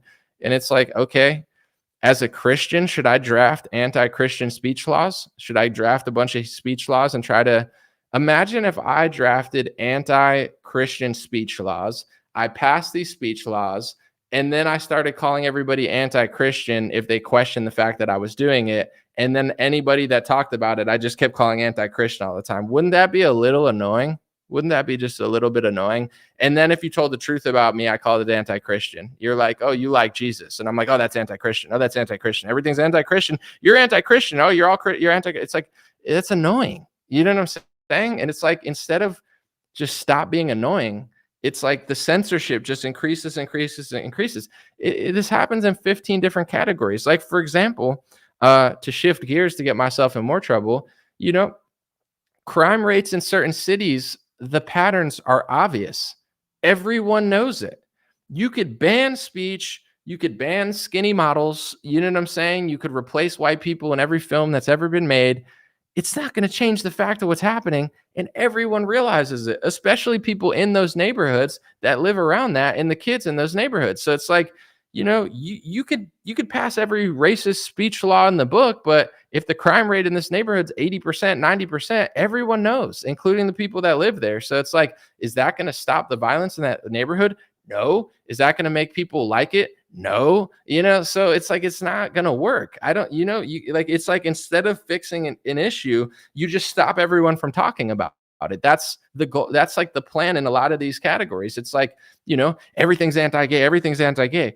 Maybe you guys are going nuts over there. And I'm not, like at one point it was like, no one really cared that much. And now you're trying to like sexualize 5-year-olds, and not everyone has to agree with that. So the more you do, the more people are going to disagree. And then you claim it's hate. Like, they do this with every topic. Like, nobody actually wants to look at the situation and fix it. They just want to stop everyone from talking about it in this world. And the left does this all the time. The left does this with 8 out of 10. But when it comes to the country that must not be named and the speech laws that must not be named, Dave Rubin, Ben Shapiro, and 90% of the Republican Party does it. And the wildest thing is, like, pages that I like and I follow are getting obliterated by their comment section. And instead of realizing, they just keep doubling. Oh, there's so much hate. There's so much hate. There's so much hate.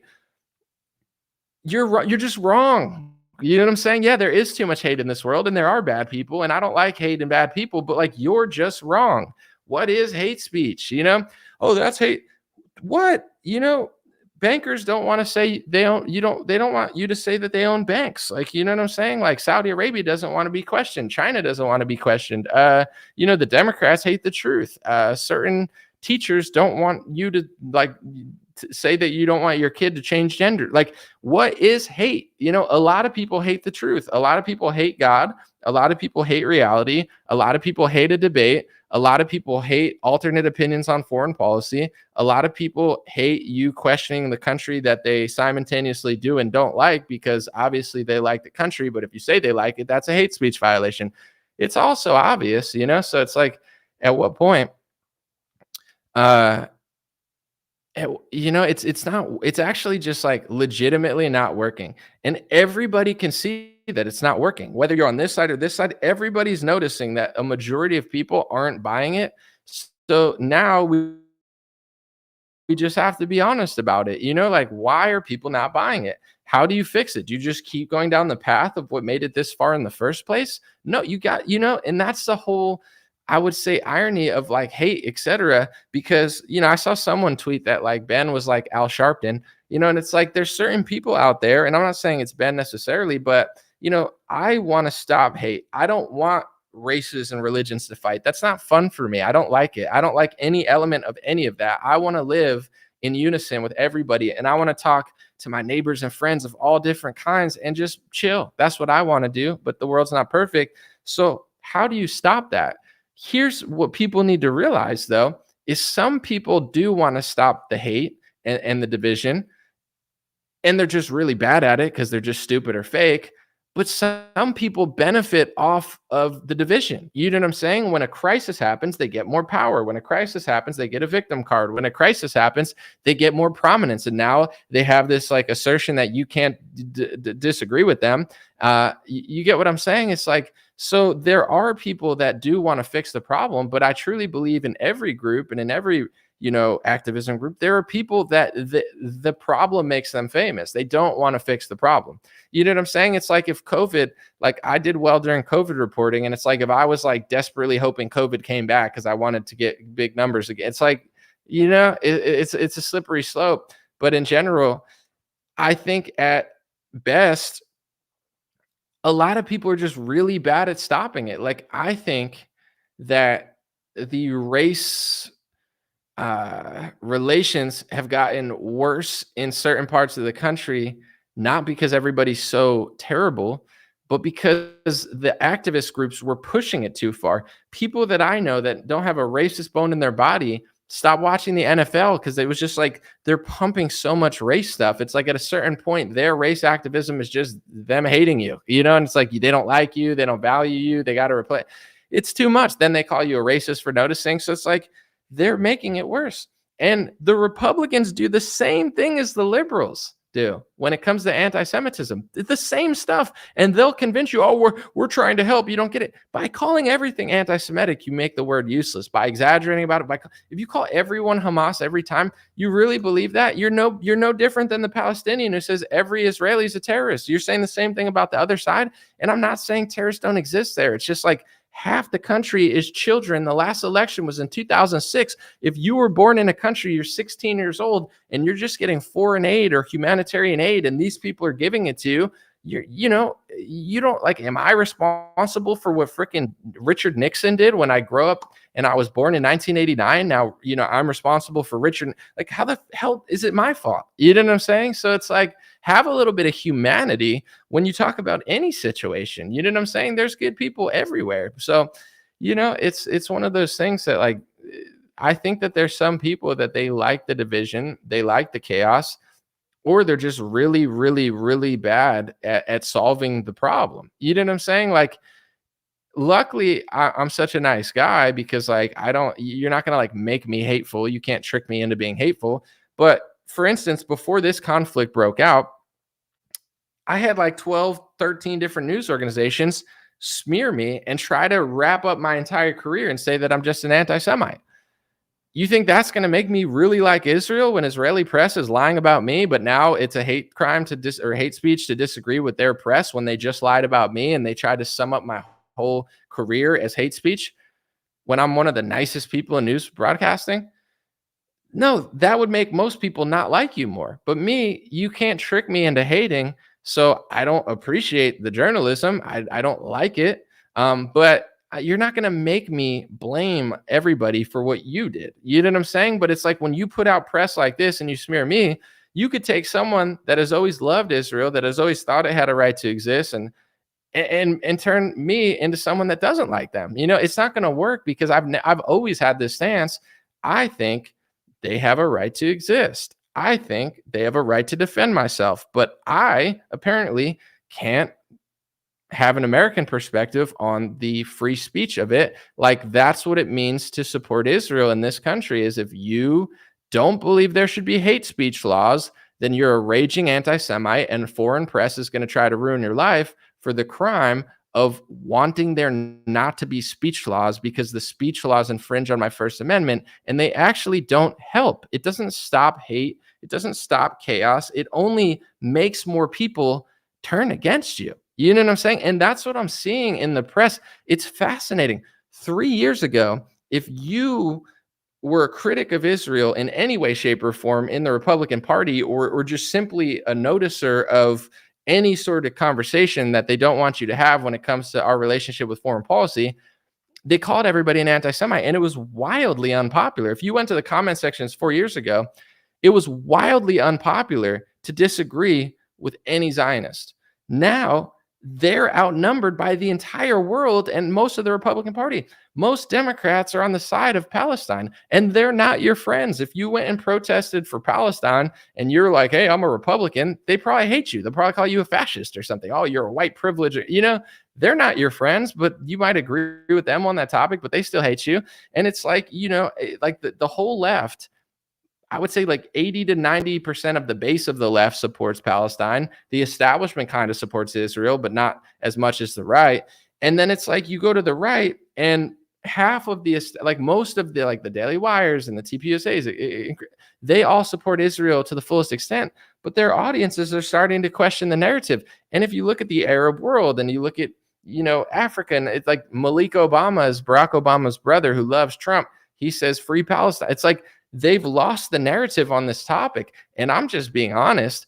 I think the reason they've lost the narrative is because they've overplayed the smearing of people, where it's like if somebody simply states something and you just jump and say your hate speech, you're going to make it doesn't work that way. It's like with racism. Like racism was probably at an all-time low in like the 2000s. Like people were just like over it. It's like, yeah, there's crime. Yeah, we're different in some ways, I guess. And you know what I'm saying? Like you guys are a little weird and you're a little weird, and like I'm Italian and you're a little whatever, but like we all can coexist and we're all kind of the same. I'll eat a bagel, you eat some pizza, you know what I'm saying? You eat some fried chicken, you come over to my house, we'll cook barbecue, I'll eat some, chicken tikka masala with the Indian homie. Like everyone was kind of like over it, where it's like, yeah, everyone's not going to be perfect, but like racism was probably in America at an all-time low in the 90s and 2000s. And then all this race activism just made it worse, And I think the Zionist press, I think that's what's happening to them. Is like they've just overplayed their hand a little bit, where I'm not asking them to not like the country or defend them or whatever, but like it doesn't work, because you went, and a lot of it too is like you got a lot of groups like, say, the ADL, right? They're very pro-Israel, but they're also very left-wing, right? But it's like they created a monster that they don't know what to do with. It's like the biggest Palestine protesters are left-wingers. So it's like you get all these, you like push this narrative to the left wing, and you're like, yeah, you talk about like white this and white that. And the thing is, like, most of the left-wingers that are buying all this rhetoric about white this and white that, they don't separate Jewish people from white people. So if you make a bunch, and I'm not saying the ADL did this, I'm just saying there's a lot of groups in general, but in general, it's like if all the press goes so far and the pendulum swings so far the other way, where you're pushing so much race stuff and you're saying, white people are racist just by existing and other races can't be racist, they've made hundreds of millions of people, look at white people in a not favorable way. And I'm not playing the victim. I'm just saying. So you do that. And a lot of groups and a lot of organizations and all the left-wing organizations did this, some that like Israel, some that don't like Israel. But this has been the general consensus of like the youth in the last 20 years. But then this stuff breaks out, and you got groups like the ADL and other Jewish groups in New York. Like, why are all these people protesting? It's like, well, if you're a left-wing or Jewish organization, did you support mass immigration? Did you call everybody who disagreed with it racist? You know what I'm saying? Did you kind of fuel this sentiment of like the race thing? Because they don't see you as Jewish like some people see themselves. They see you as white. So you know what I'm saying? Like they group you in with this group of people. So it's like a lot of these groups, not the right-wing ones necessarily, but like some of the right-wing neocons and Zionists, they were pro the wars. And then the wars created the refugees. And then the refugees brought people to Europe and America. And a lot of these organizations supported that. They're literally pro all this stuff. And then the refugees get there and they hate them. It's like you kind of created a monster that you don't know what to do with. And no one asked you to do that. So I don't understand. Like if you go to like Dearborn, Michigan, it's one of the most Islamic places in the country. It basically looks like the Middle East, right? They're not against the LGBTQ stuff. I mean, they are against the LGBTQ stuff. They're very conservative, but they're very pro-Palestine. So it's like, who wanted the refugees to come there? You know, it was a lot of these left-wing organizations. So it's like, if, you know, it's like the right wingers will start the wars, the left wingers will continue the wars, the left wingers bring in the people, and then the people don't agree with you. And it's like, oh, why don't they agree? It's like, well, I don't know. Like that wasn't a recipe of like national cohesion. That was a recipe of chaos. And a lot of, you know, and on the right wing, I saw this happen in 2019. And if people would have listened to what I was saying then, there could have been a lot of a different outcome as far as like public perception, because, you know, they were banning certain people.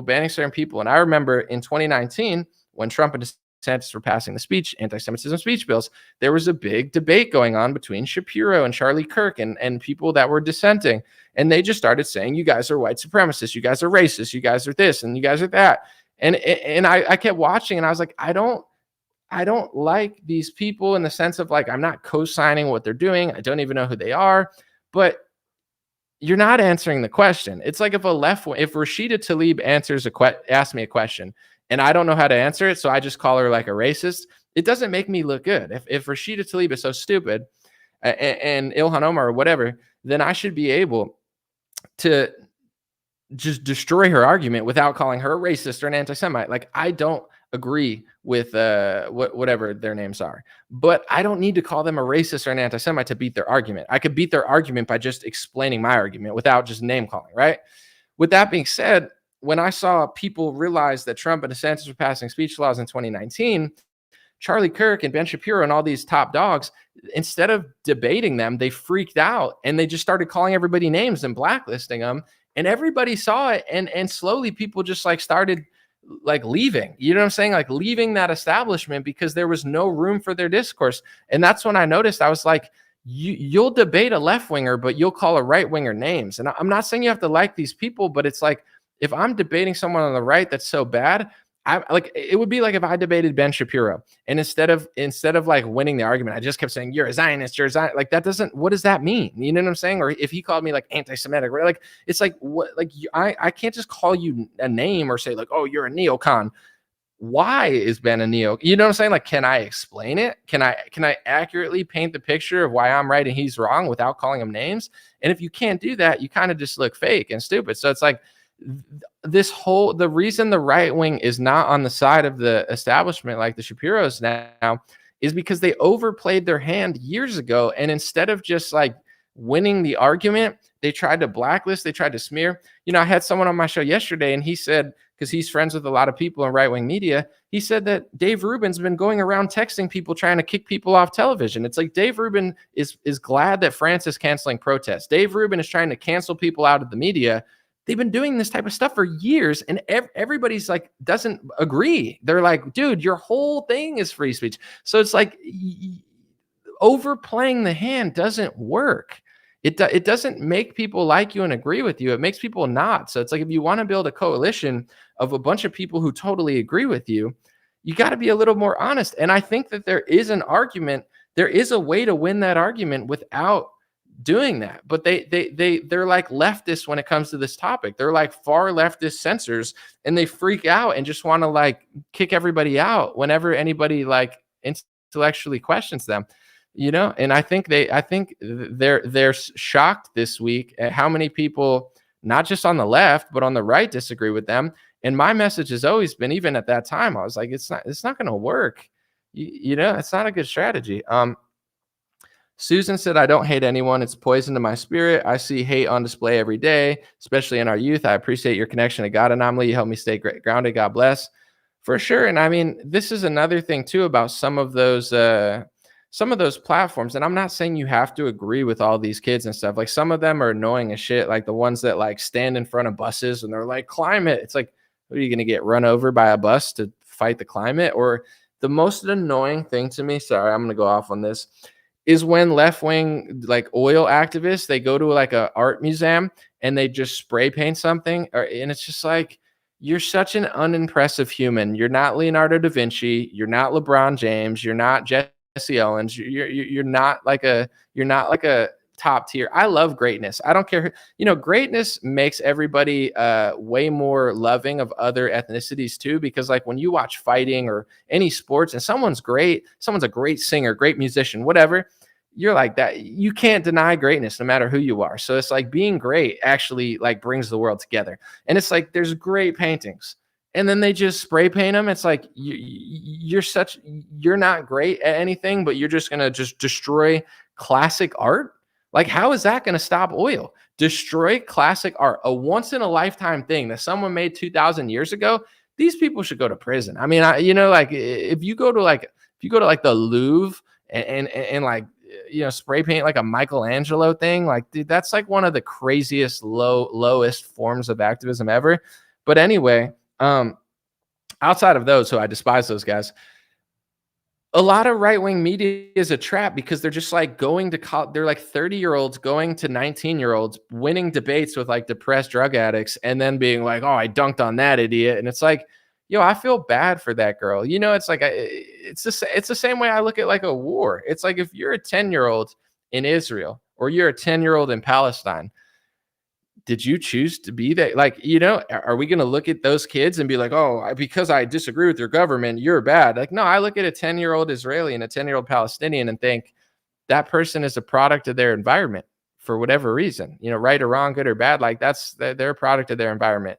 You go to these kids, it's like they're 18, 17, 15, and you're like, yeah, like, I don't know. You don't have a little compassion. Like they got lied to by the media. They got lied to by the music. You don't have a better angle to convince people. It's almost like these people, they're just there to divide and conquer. They're just there to lie to you. They're like literally Ben Shapiro and Dave Rubin, their entire existence is a fraud. They made their name saying, we believe in free speech. We believe in the right to protest for things we disagree with.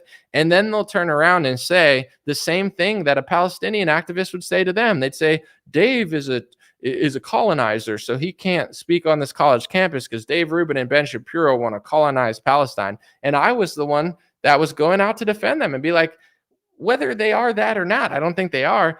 Because Ben wrote crazy stuff about Palestinians when he was younger doesn't mean Ben shouldn't be able to speak on that college campus. You don't have to believe him, but he should be able to speak there. But it's a one-way street with these people. Their entire existence, everything that made them famous, they don't actually believe in it. That same exaggeration that they were using to try to kick them off campuses, they're willing to use to any Palestinian protest. And it's like, I get the dynamic of like, something bad happened and they don't want them to support it. But in their eyes, the truth is, bad things have happened in their country for a long time that they've been screaming about and nobody's been listening. So it's like, I get why people would be upset. But if your whole existence is the First Amendment exists, I need to speak on college campus. And I've told people that I'm telling you, I'm 5 years ahead of the Matrix on this one. I was on a podcast one time and I brought this up and it was like canceled because they had sponsors by PragerU. And I said, PragerU has a no safe spaces, like, documentary, no safe spaces. It's all about the left trying to cancel college campuses.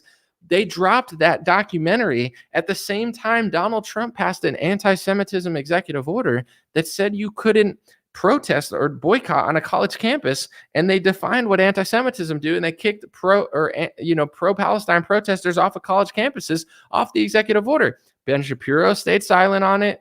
DeSantis passed it.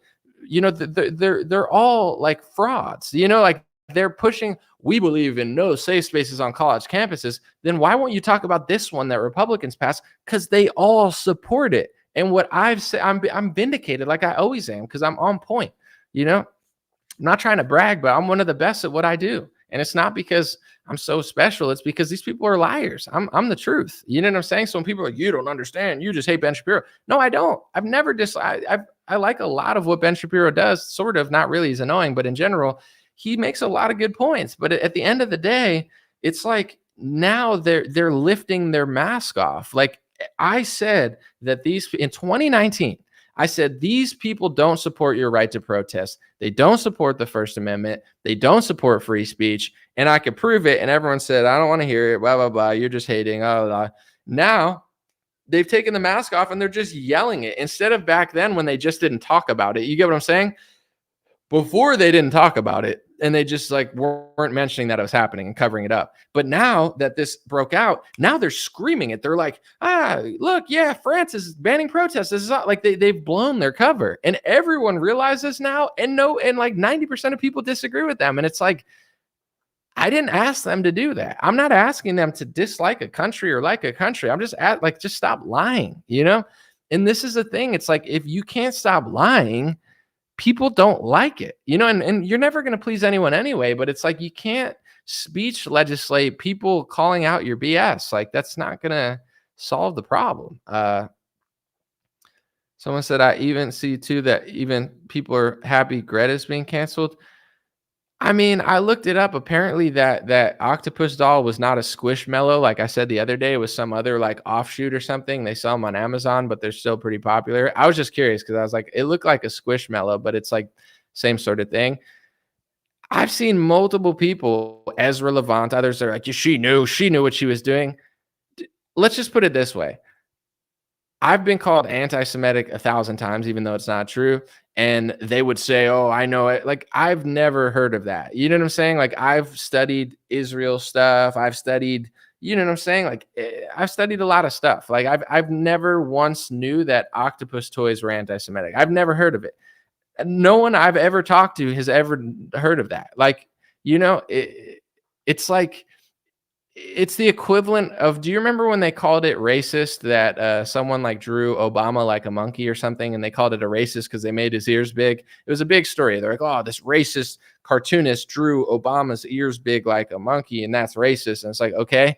And then imagine if every monkey like stuffed animal was now considered a racist dog whistle, and like everyone knows, like, I don't know. It seems a little bit like a stretch. Someone said, how is it anti-Semitic to have an octopus toy? It's not, but they're saying they think that she knew putting that in the background would trigger people because there was a cartoon that, and it's like, maybe, but I don't think so. Like, honestly, I would have not have thought of it. Like, to be 1,000% honest, I feel like I probably know more than Greta as far as like, I don't think she's like that old or well-studied. She knows oil. She hates oil. But like, Greta doesn't seem like that well studied on like everything. You know what I'm saying? Maybe she is, but I don't consider her like a high intellect that spent 10 years researching news like I have. I think she's like a puppet, she just goes and talks about oil. So it's like, I never would have thought that. I'm being honest. I would just tell you if I thought that was like totally crazy. It's like, if that was in the background and I never would have been like, oh, they're going to think that that's anti-Semitic. Like, that would have totally went over my head. And I still think it's insane. But like, the amount of people, I saw Ezra Levant say that she knew what she was doing. I saw, what's that gay guy that always gets beat up by Antifa? Andy No, that isn't that his claim to fame? He'd go in front of like Antifa and then get beat up and be like, oh my God, they're beating me up. Oh my God, give me attention. And it's like, okay. He was saying that she knew what she was doing. I saw someone I follow on Instagram be like, Greta knew what she was doing. Someone said, be more specific. Greta posted a picture that said like free Gaza, stand with Gaza. And she was next to Jewish liberals that said like Jews for Palestine, right? So she's literally standing next to Jewish people. And she had a stuffed animal octopus in the background that she has. And people said that the octopus was anti-Semitic because at one point there was a anti-Semitic meme with an octopus. I don't know. Honestly, I don't really know that much about it. You could look it up. I've seen one with like George Soros where they made George Soros into an octopus and they said he had his tentacles and everything. And they said that like the ADL said like that was extremely anti-Semitic. You can't, like George Soros doesn't have his tentacles and everything. And like, that's super anti-Semitic to like draw him as an octopus. So like, is that what it is? I don't know. Maybe it has the history of it.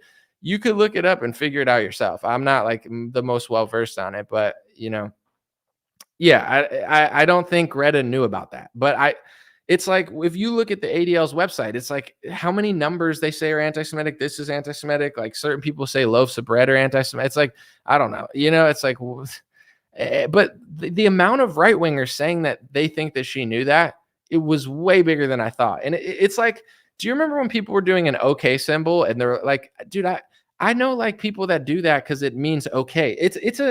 It's on the app. They had the OK symbol on the iPhone app. Is iPhone run by white supremacists? It's meant the OK symbol for hundreds or thousands of years. And when they were saying anyone who throws up an OK symbol must be a white supremacist, it's like, this is as crazy as that. Like, that's what I'm saying.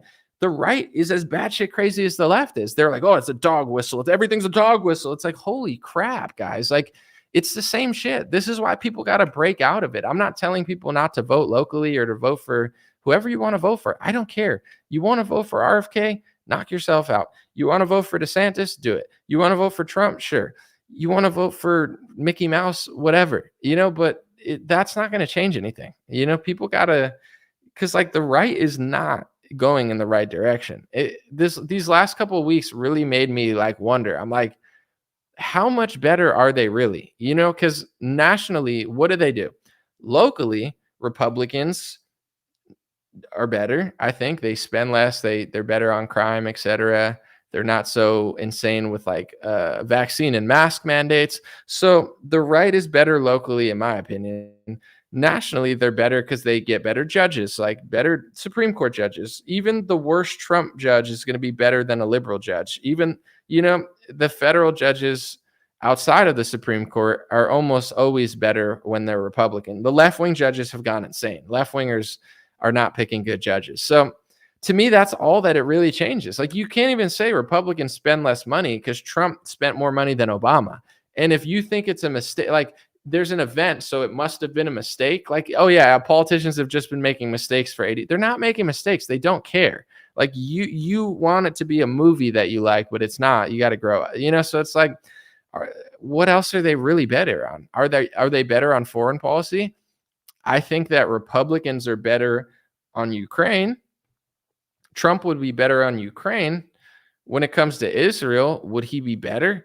I don't know. I mean, I think he did a good job while he was there, finessing that very tough situation. But at the same time, I don't know that Republicans are better on this topic, because it's like they want to like level the whole place, and they don't seem to care about the repercussions. It's like with Ukraine, I'm not pro-Russia. I mean, at the end of the day, I do think that they're one of the only Christian countries left, which is why the elites want to destroy it. But in general, it's besides that, it's like I don't get, like, I'm not right. It's not my country. I don't really care about it. No offense, but when that war breaks out, it's like, oh, you must really like Putin. Ukraine and Russia to me are like the same. I like both of them in some ways, but in some ways I don't really know, because I'm not Ukrainian or Russian. It's not a country that means anything to me, to be honest. With that being said, it's like, is this war a good idea? Is it a good idea to funnel weapons to Zelensky? I don't like or trust Zelensky, and we're funneling a bunch of money. It's like, okay, and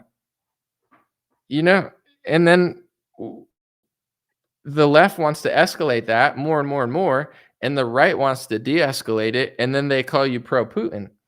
When you go to Israel, I think that the Democrats, not all of them, but like the Biden administration, like at least what they're saying, they're admitting things that you won't see DeSantis and Trump admit. Like, and I'm not saying Trey Yingst is a Democrat, but the same way Trey Yingst said, listen, we got to separate Hamas from all Palestinians. That's what Trey Yingst said. Even though he's a Jerusalem journalist, that's the truth. You can't say everyone in Palestine is Hamas.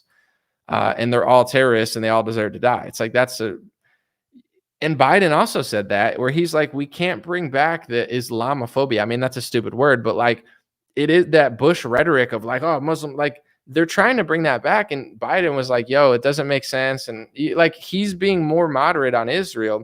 It's like Ukraine, the Democrats are psychopaths on. Israel, the right goes nuts. And it's like, they think that like, it's just going to work necessarily. And this is the problem. It's like, how many Ukrainians have died? How many Russians have died? Is at the end of the day, after 10 years, 5 years, 8 years, is this going to be worth it for Ukraine? Maybe you look at it and Ukrainians say, we saved our country. This is the best. We really won. But maybe in 10 years, it ends up like Afghanistan or Iraq or, Vietnam, where however many people die. And it's like, we didn't even get anything out of it. There's a possibility that happens in Ukraine. So just because you support war in Ukraine doesn't mean you're pro-Ukraine. You could actually be anti-Ukraine. And it's the same thing with Israel and Palestine, where it's like, I get it's a tough situation. I Israel has to do stuff. But when Israel does stuff, America does stuff because they're our allies. So we do whatever they say most of the time or defend them. But now it's at the point where like American politicians are like, I don't know if you should go that far because you're going to drag us into this multiple war. They bombed Egypt. They're bombing Hezbollah. Like it's like a 5-pronged war. I get it. But like if America gets involved and now we're split 10 different ways, like we have the money to do it, I guess. It's like, at the end of the day, when it's all said and done, certain escalation might backfire. It might backfire on Ukraine. It might backfire on Israel. So, these countries have a decision to make, and it's not up to us what they do. But when our country is involved, apparently it is up to us, because if we ever stopped funding Ukraine, and this is my interpretation of the Ukraine war, obviously it's going to be simplified to save time, but it's like the second America stops funding the Ukraine war is the second Zelensky has to strike a deal with Putin. And the only way this war is going to end is if Zelensky strikes a deal with Putin. Right now, there's nightclubs in a lot of these Ukrainian countries. Like people are dying over there, but most of the country's safe. Most of Russia's safe. They're fighting in some regions somehow. And it's just like, no one's going to like fully take over. It's probably not going to happen at this point. So they're never going to take over all of Russia. I don't think, despite what the press says, that Russia even wants to take over all of Ukraine. I think they want certain strategic things where, they perceive that the U.S. and other countries were working through Ukraine against them. Long story short, the war doesn't end until they strike a deal. There's no way either of these countries is going to wipe each other off the map. So they got to strike a deal. And they tried to strike a deal at the beginning, but the only reason Zelensky didn't strike a deal is because he doesn't have to, because America could get it. If America didn't give him shit, he would have had to strike a deal right off the bat. And at the end of the day, it's like, oh, well, that would have done this or that would have done that.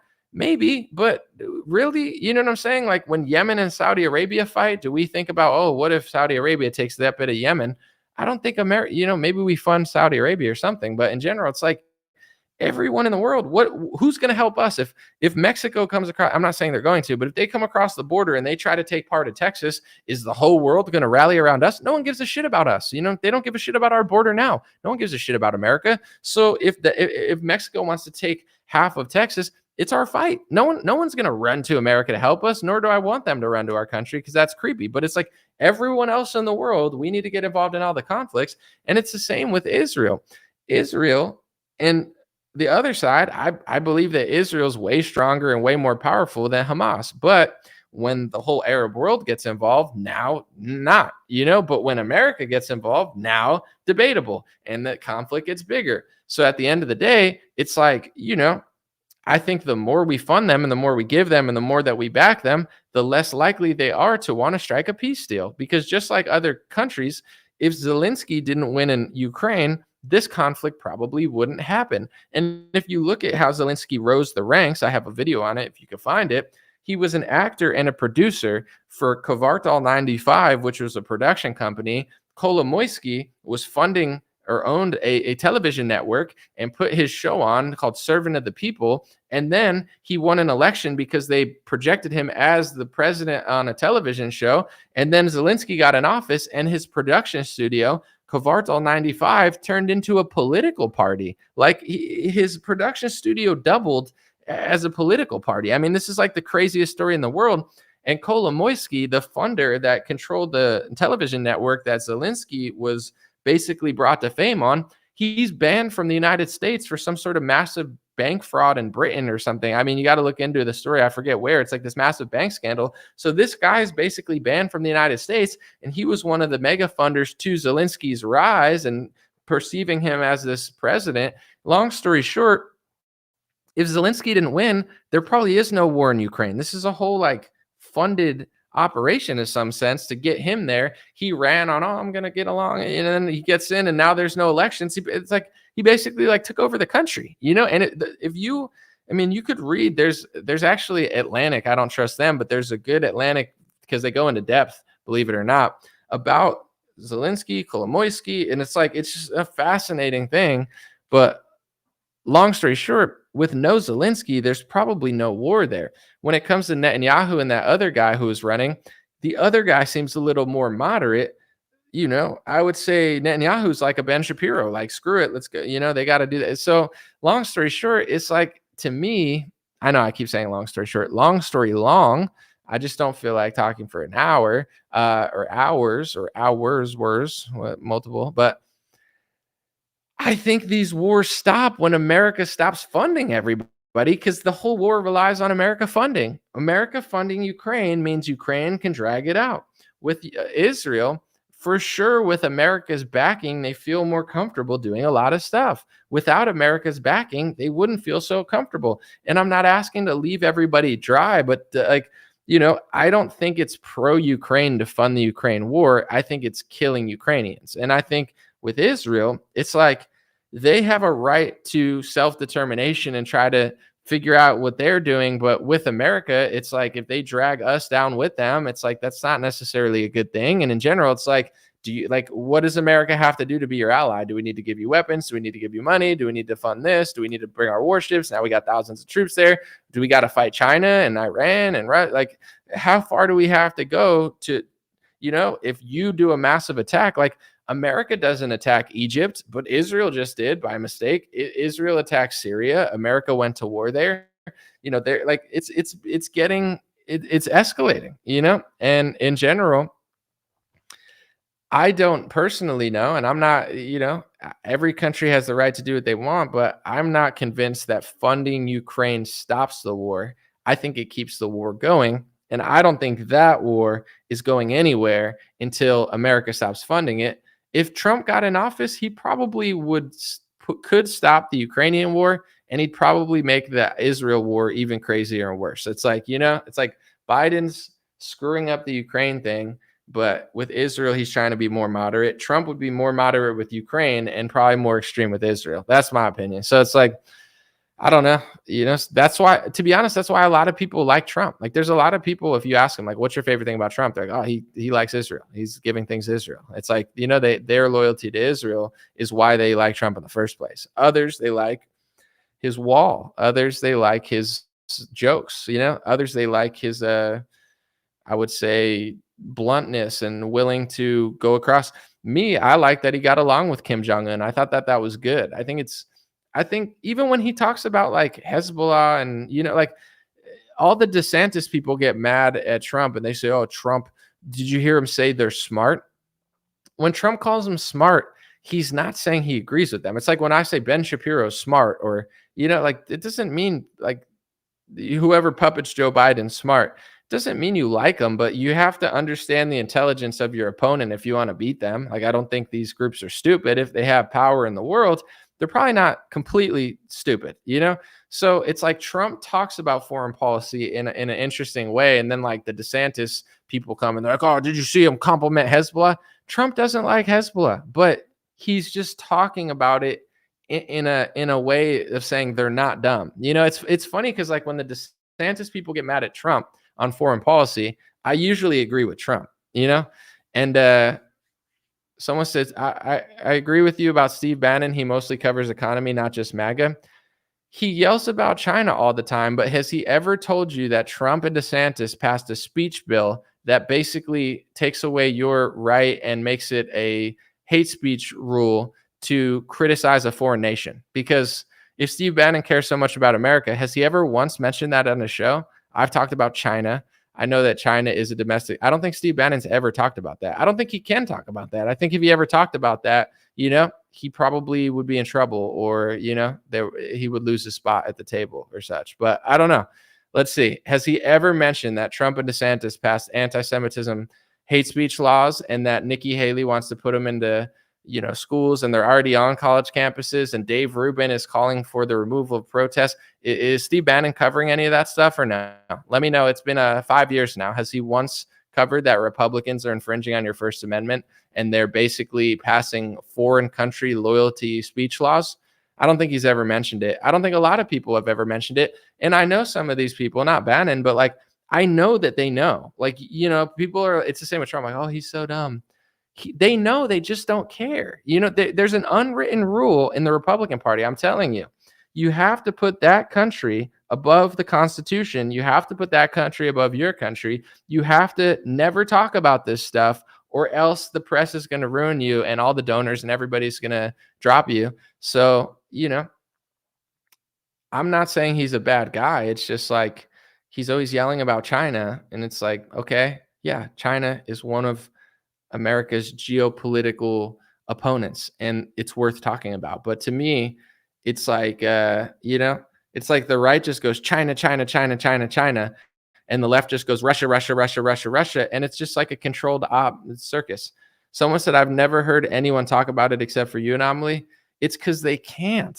They're afraid to, or they'll lose their spot, or they're, in my opinion, compromised. There's certain people, the reason they don't want you to say that they have loyalty elsewhere is not because it's not necessarily happening. Some others, it's like it's the unwritten rule. And one of the things when the press lied about me is like, they're like, oh, he said donors control. I've never said all. I'm not saying all people, I'm not blaming, but like if you look at some of the biggest donors in Turning Point and the biggest donor of Trump, it's pretty clear what's going on. And this is like, they're just mad that I'm talking about it. The biggest donor that Trump had is like hundreds of millions of dollars into the GOP. I think he gave more money to the GOP during the one election than Soros did. And he has videos explaining his foreign policy, explaining his loyalty, his love. It's not hate speech. I'm not saying he's a bad guy, but it's like the same way the pharmaceutical industry gives hundreds of millions of dollars to people and they do what they say, so do certain donors. So it's like, a lot of the people that you follow, they know who butters their bread and they know what not to say. And either they're completely not wanting to talk about it because they don't agree with the First Amendment. But they don't not know this. This is obvious. I'm not diving into like dinosaur fossils, if they're even real. I'm not digging into the dirt to find this stuff. It's obvious. Everyone knows. They're not talking about it for a reason, because they exist to not talk about it. Their whole existence is to just wind you up like a doll off a cliff. You know what I'm saying? Like, how many times are they going to say the election is stolen? What about the fact that we won in 2016? We're not the victims. We won, or you won in 2016. Your guy got in office. He hired all these people who hate him. He sold vaccines. He printed more money than Obama. And he made the case for communism and said that Sweden should have locked down like America. There's no accountability on the right. They just tell black people and Hispanics to have accountability. They're like, pull yourself up by your own bootstraps, but then they'll freak out. Imagine if you told that to Ben Shapiro. Imagine if you said, hey, Ben Shapiro, pull yourself up by your own bootstraps. Don't play the victim. Dude, he would freak out. He would have a meltdown. He would say that you're the return of the most anti-Semitic person in history. Like, you know what I'm saying? The rules, it's like the same thing as the left.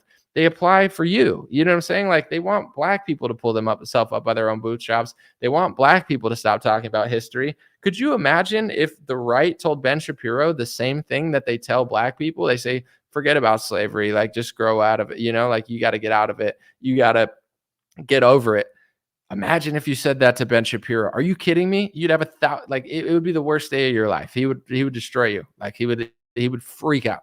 So it's like, okay, so those rules don't apply. I'm just saying that's what they say. But in the Republican Party, it's the same thing. Republicans, they all tell you you're a victim, and then they just sell my pillows. You're a victim. You're a victim. You're a victim. You're a victim of the election. You're a victim. You're not the victim of the election. You're the victim of the fact that you won an election and your guy printed more money and tried to make a case for communism nonchalantly as if lockdowns were a good thing, and then turned into a vaccine socialist. Like, how come they never say that?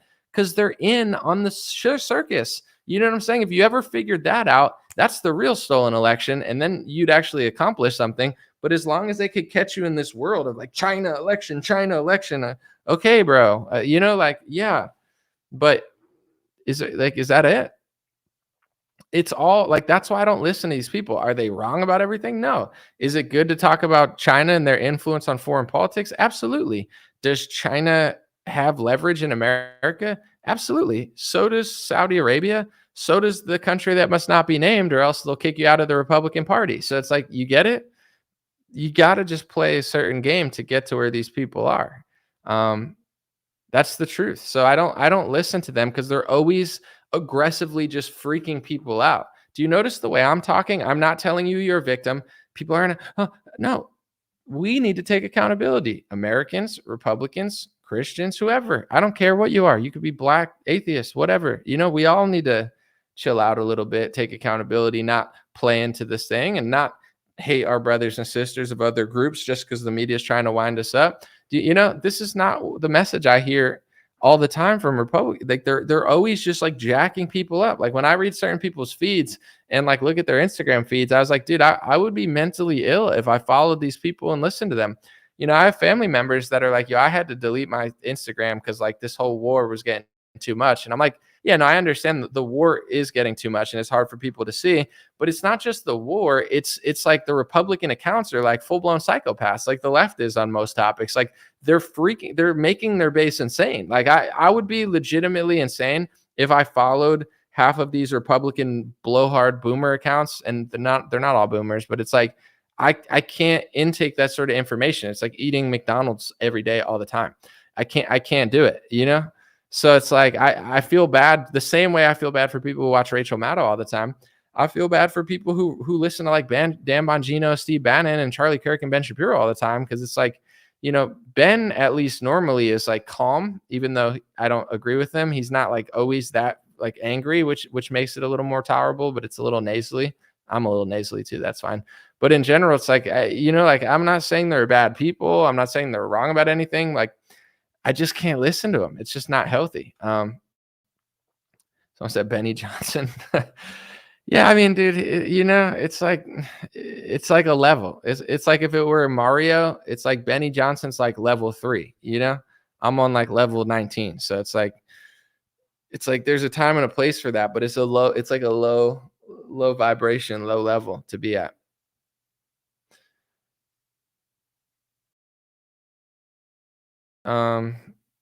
What about the poor locals in Hawaii? What's happening there?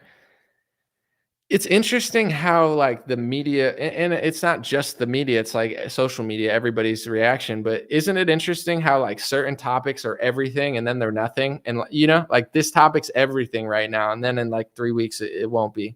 And then like Hawaii was everything. It's just, I don't know how to change it or like what to really do, but we live in a world where attention spans are short and people don't want to like harp on tragedies forever. They want to move on to like the next topic. I don't know.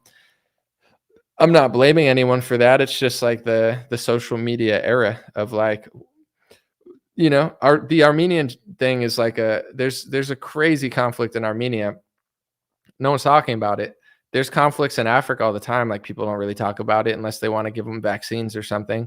But in general, it's like, how do you gain like people's sympathy? Like how do you get it to people? With this one, it was a massive terror attack. So it launched, like there's a massive attack in Israel and it just like was huge. So it just became like a huge thing, right? And everyone's paying attention. It's like, okay.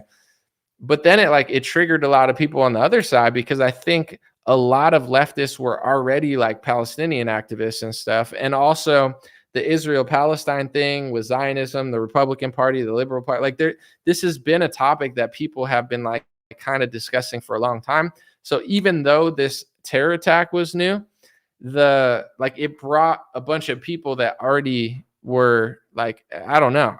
I never really thought of what would happen if something like that happened, because it's a crazy thing to happen. But like in general, it feels like a lot of people already knew about this stuff and they had already like picked a side, So I don't think the media, and I don't think the Ben Shapiros of the world and such, I don't think they expected this type of reaction. And it's, to me, the most fascinating reaction, and I'm not happy about it. I would just say it's interesting, is left-wing organizations, especially like left-wing Jewish organizations, that have like created a monster. They've fed people this race rhetoric. They've fed people this, oh, we want all the refugees rhetoric, and all the refugees and the race rhetoric that they fed these people are turning against them. And they're like, not us, no, only that. And it's like, they don't look at you differently. They're like, they don't look at you as a group outside of like, you created that monster and they don't like you.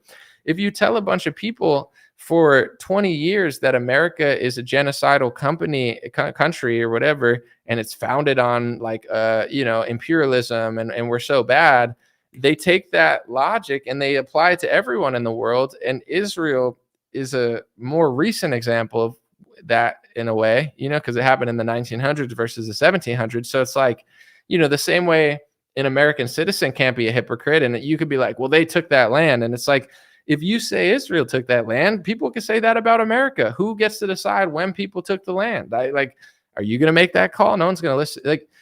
So it's like both sides have to really think about it. But like, I think a lot of left wingers were like ramping up this anti-America rhetoric, and they didn't think it was going to like backfire to Israel. And then it just did. And they're like, whoa, I didn't think you would think that country was like this. And it's like, I don't know. And with the left wing schools, I don't really know what's going on over there. I mean, Harvard and such, now Harvard is like pro-Palestine apparently, which is kind of insane. I never would have expected that. It's like, this is like a cultural divide where like the mega corporations are not necessarily on the same sides anymore. Like I to be honest, I didn't even expect this. I never thought Harvard would disagree with the NFL and the NBA. I never thought BLM would disagree with the NBA and the NFL. I never thought, I knew Ben Shapiro would eventually be on the side of most media, but in general, it's like, it's kind of like changed everything.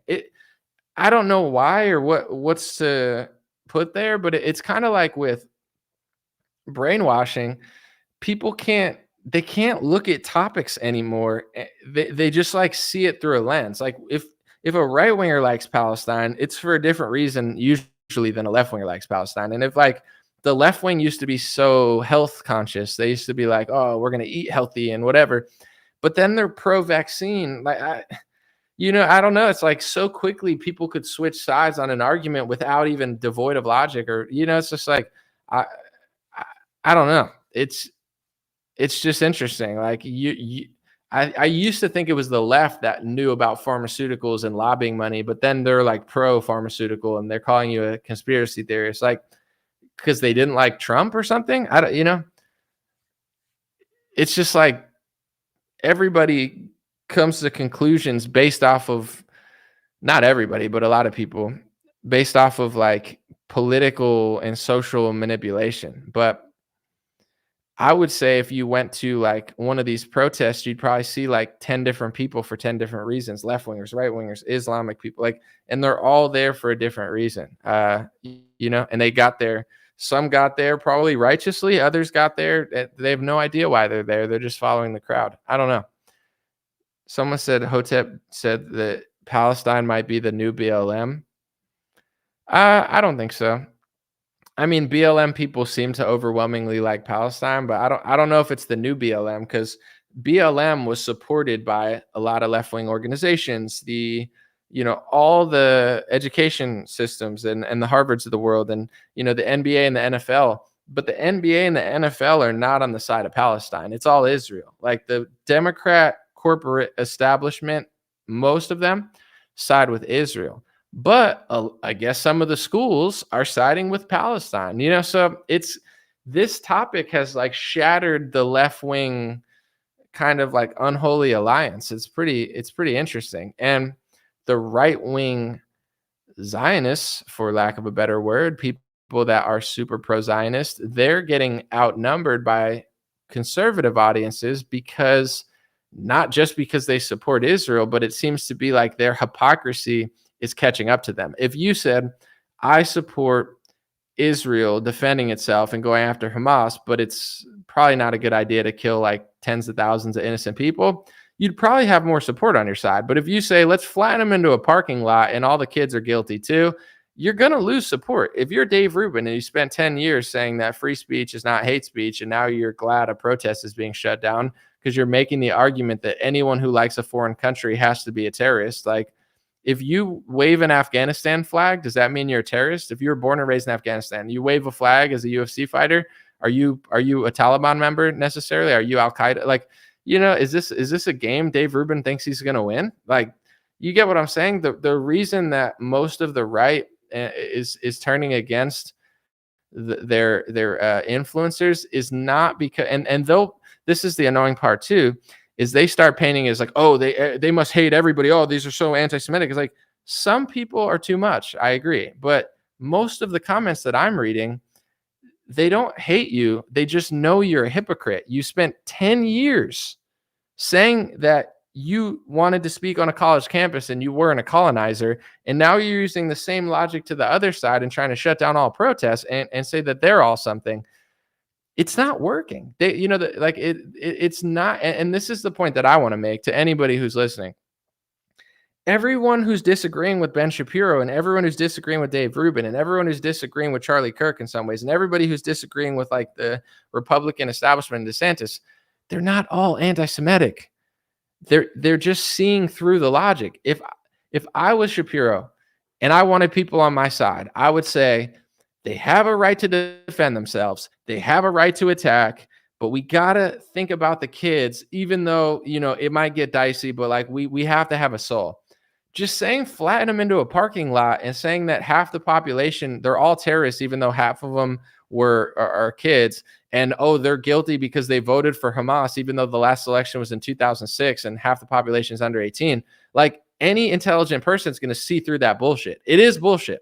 Supporting Israel is not bullshit, but doing it in that way is outlandishly disingenuous, and everyone's seeing through it, because the right, although there is a lot of mind control, it was built on something like, I like the First Amendment. I want to do this. So when you don't do it, you have more diversity of thought. You have some people trying to support Ukraine, but most people are against it. With Israel, a lot of people see it like Ukraine. They don't have an ethnic or a religious or a spiritual connection to that country, and they're just seeing it as foreign policy. So I think, if you want to get more people on your side, you gotta sound like you gotta make a better argument. That's just my opinion. Like, as somebody that is willing to see through the deception on both sides, and I'm willing to show love to people in Israel, it's just like, you can't just like say flatten it into a parking lot and expect people to agree with you. You can't just call everyone Hamas and expect everyone to agree with you.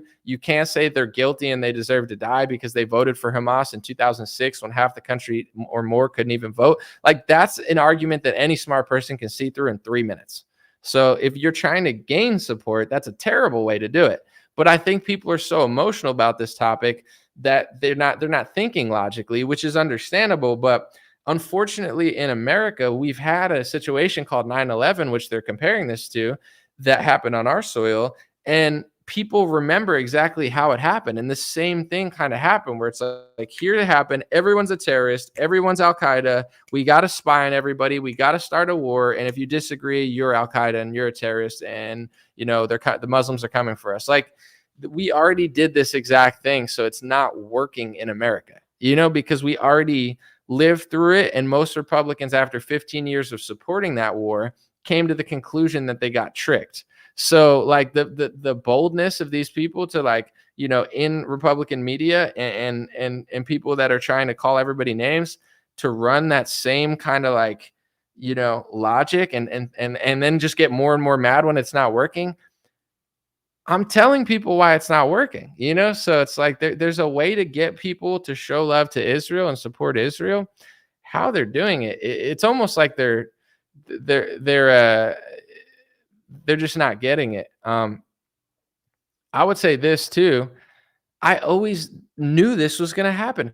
You could find videos of me in 2019, and I'm like, I'm not going to say warning, but like literally like trying to explain to like Charlie Kirk and Ben Shapiro, what you guys are doing is not working. Like, I was trying to be like, you can't just lie about this stuff, and you can't just call everyone names all the time. It's not going to work. I was like, it's not work, and now you're looking at all this stuff, and the more it doesn't work, the more they just get like freaked out by it, and they just like start calling more names and calling more names. And it's like, I saw this happening from a mile away, because instead of embracing the dissent honestly, accurately, and winning the argument, they decided to go the name calling route, the censoring route, the blacklisting behind closed doors route, the everybody's an anti-Semite route. And now it's all biting them in the ass. And the more it bites them in the ass, the more they double down on it. If you go to Ben Shapiro's feed on Twitter right now, it's like, oh my gosh, you know what I'm saying? Like, it's like he's just siding with anyone who's saying hate speech, anti-Semitism. Oh my gosh, it's so bad. It's like doubling down, tripling down, quadrupling down. Okay, you got Jerusalem journalists out here in the streets who's seen the carnage in Israel, who loves Israel, who supports Israel, saying, listen, it's getting bad in Palestine. Even more people are dying in Palestine now, and the number is going to grow and grow and grow. People dying in church attacks. Israel's attacking Egypt. And the best that Shapiro could say is everyone's Hamas. Everyone who disagrees with me, Hamas. They're all Hamas. They voted for this. They voted for this. That's your argument to get people on your side, and then just freak out at them when they question a tweet that you make. These people, they're not even trying to be genuine about it. If I tweeted out something, regardless, but this is because I'm an honest person, but if I tweeted something out, even in a time of war, and people just started not believing it or disagreeing, even though it might offend me or whatever, I understand why. There have been, from the Naira testimony, literally launched a war off of a fake testimony. You know what I'm saying? I did a whole video on all the time. This has happened so many times in U.S. history where someone tells us something, they freak us out, they send us to war, and then we find out 5 years later that they lied about it. So even if it's not a lie, you can't just sit and yell at everybody and call them names if they don't agree with you. Like, either you're stupid or you're lying. But it's stupid either way, because it's actually like Ben Shapiro is probably less popular this week than he's probably been his entire career. And it's not because he's necessarily righteous and right and standing up. His tactics are disingenuous. You know who's not unpopular right now? Trey Yingst. Trey Yingst is in Israel. He's seeing the carnage. He's filming the carnage. He's agreeing with Shapiro on a lot, but he also has the humanity to see it and say, there's also good people, and we can't say that all of these people are Hamas. It's not true. I've been there. And Ben's saying the opposite. He's becoming more unpopular because it's like, give no ground. Don't understand why American citizens wouldn't believe me. Call them all pieces of garbage. Call them anti-Semitic. Just keep calling them that. Freaking out, and it's like, are you trying to make people disagree with you? Are like, how? And then you see the laws in Israel where they're basically trying to ban dissent of national morale, and you have to ask yourself, are they trying to do that in America too? Because I don't trust Joe Biden, Donald Trump, Ben Shapiro. Even Ron Paul, I wouldn't trust to dictate what's, against national morale. Who's to say what's against national morale? Our national morale is already in the gutter. Every media company lowers national morale. Starting wars lowers our morale. George Floyd protests lower our morale. Who's to say that you could get arrested and get your property seized for lowering national morale? That's happening in Israel. And Shapiro's not talking about that because he probably agrees with it. He thinks it's probably fine in that country to seize your property. And listen to how he talks about people here. Shut down the protests. It's Hamas. Everything's Hamas. It's anti-Semitic. Dude, he doesn't believe in the First Amendment, not here or there. So it's like, and the more people figure that out, the more deranged he gets. I'm going to read a few more and then I'm going to roll out. Let me see real quick.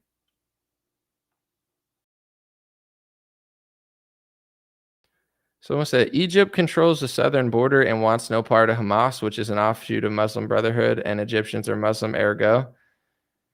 I don't blame them. I mean, I don't think they want to take them either. I understand that, where it's like, people will say that as justification too. They're like, well, Egypt doesn't want to take them. It's like, okay, well, if millions of them live there, it's like, would you leave your house? I don't know. If people were like, hey, leave your house, we're going to bomb your house, go leave it. It's like, you might leave to save your life, but you get what I'm saying? Like, that logic is also a little flawed. Like, imagine if Palestine just said, all right, leave everything, and we'll, go away, and we're going to take it. And then, go to another country. It's like, they don't want to leave either. Understandable. They live there now, they want to defend it. But like, for them to be like, all right, just leave the hospital. We're going to bomb your hospital. Just get out of the way. And then or we're going to bomb that church, or we're going to bomb you, get out of the way. We're going to bomb it, leave Egypt. And then Egypt gets bombed. It's like, I don't know. Maybe the people don't want to leave everything there. Clearly they don't want to, which sucks, because that's the whole conflict of like, they want it and they want it. But it's like, is that some of the logic that some people are saying? They're like, oh, well, Egypt doesn't want them and they told them to leave. Well, if Egypt doesn't want them and they control the border and they can't leave that way and they can't get into Israel, so where do they go? They just, They just go where? And then when they go there, do they ever come back or no? They're just places get bombed and they have nowhere to go back to. I mean, doesn't sound like a good deal, but appreciate you guys. God bless you. God bless your family. God bless America. God bless the world. Thanks for hanging out at night. I'm going to take it easy and just, I'm not for sure.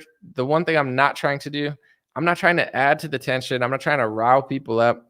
Show love to your neighbors. Understand that it's a complex situation. And this is all I'll say. You're not a horrible person for understanding that there's good people in every country, okay? You don't have to like the government of China.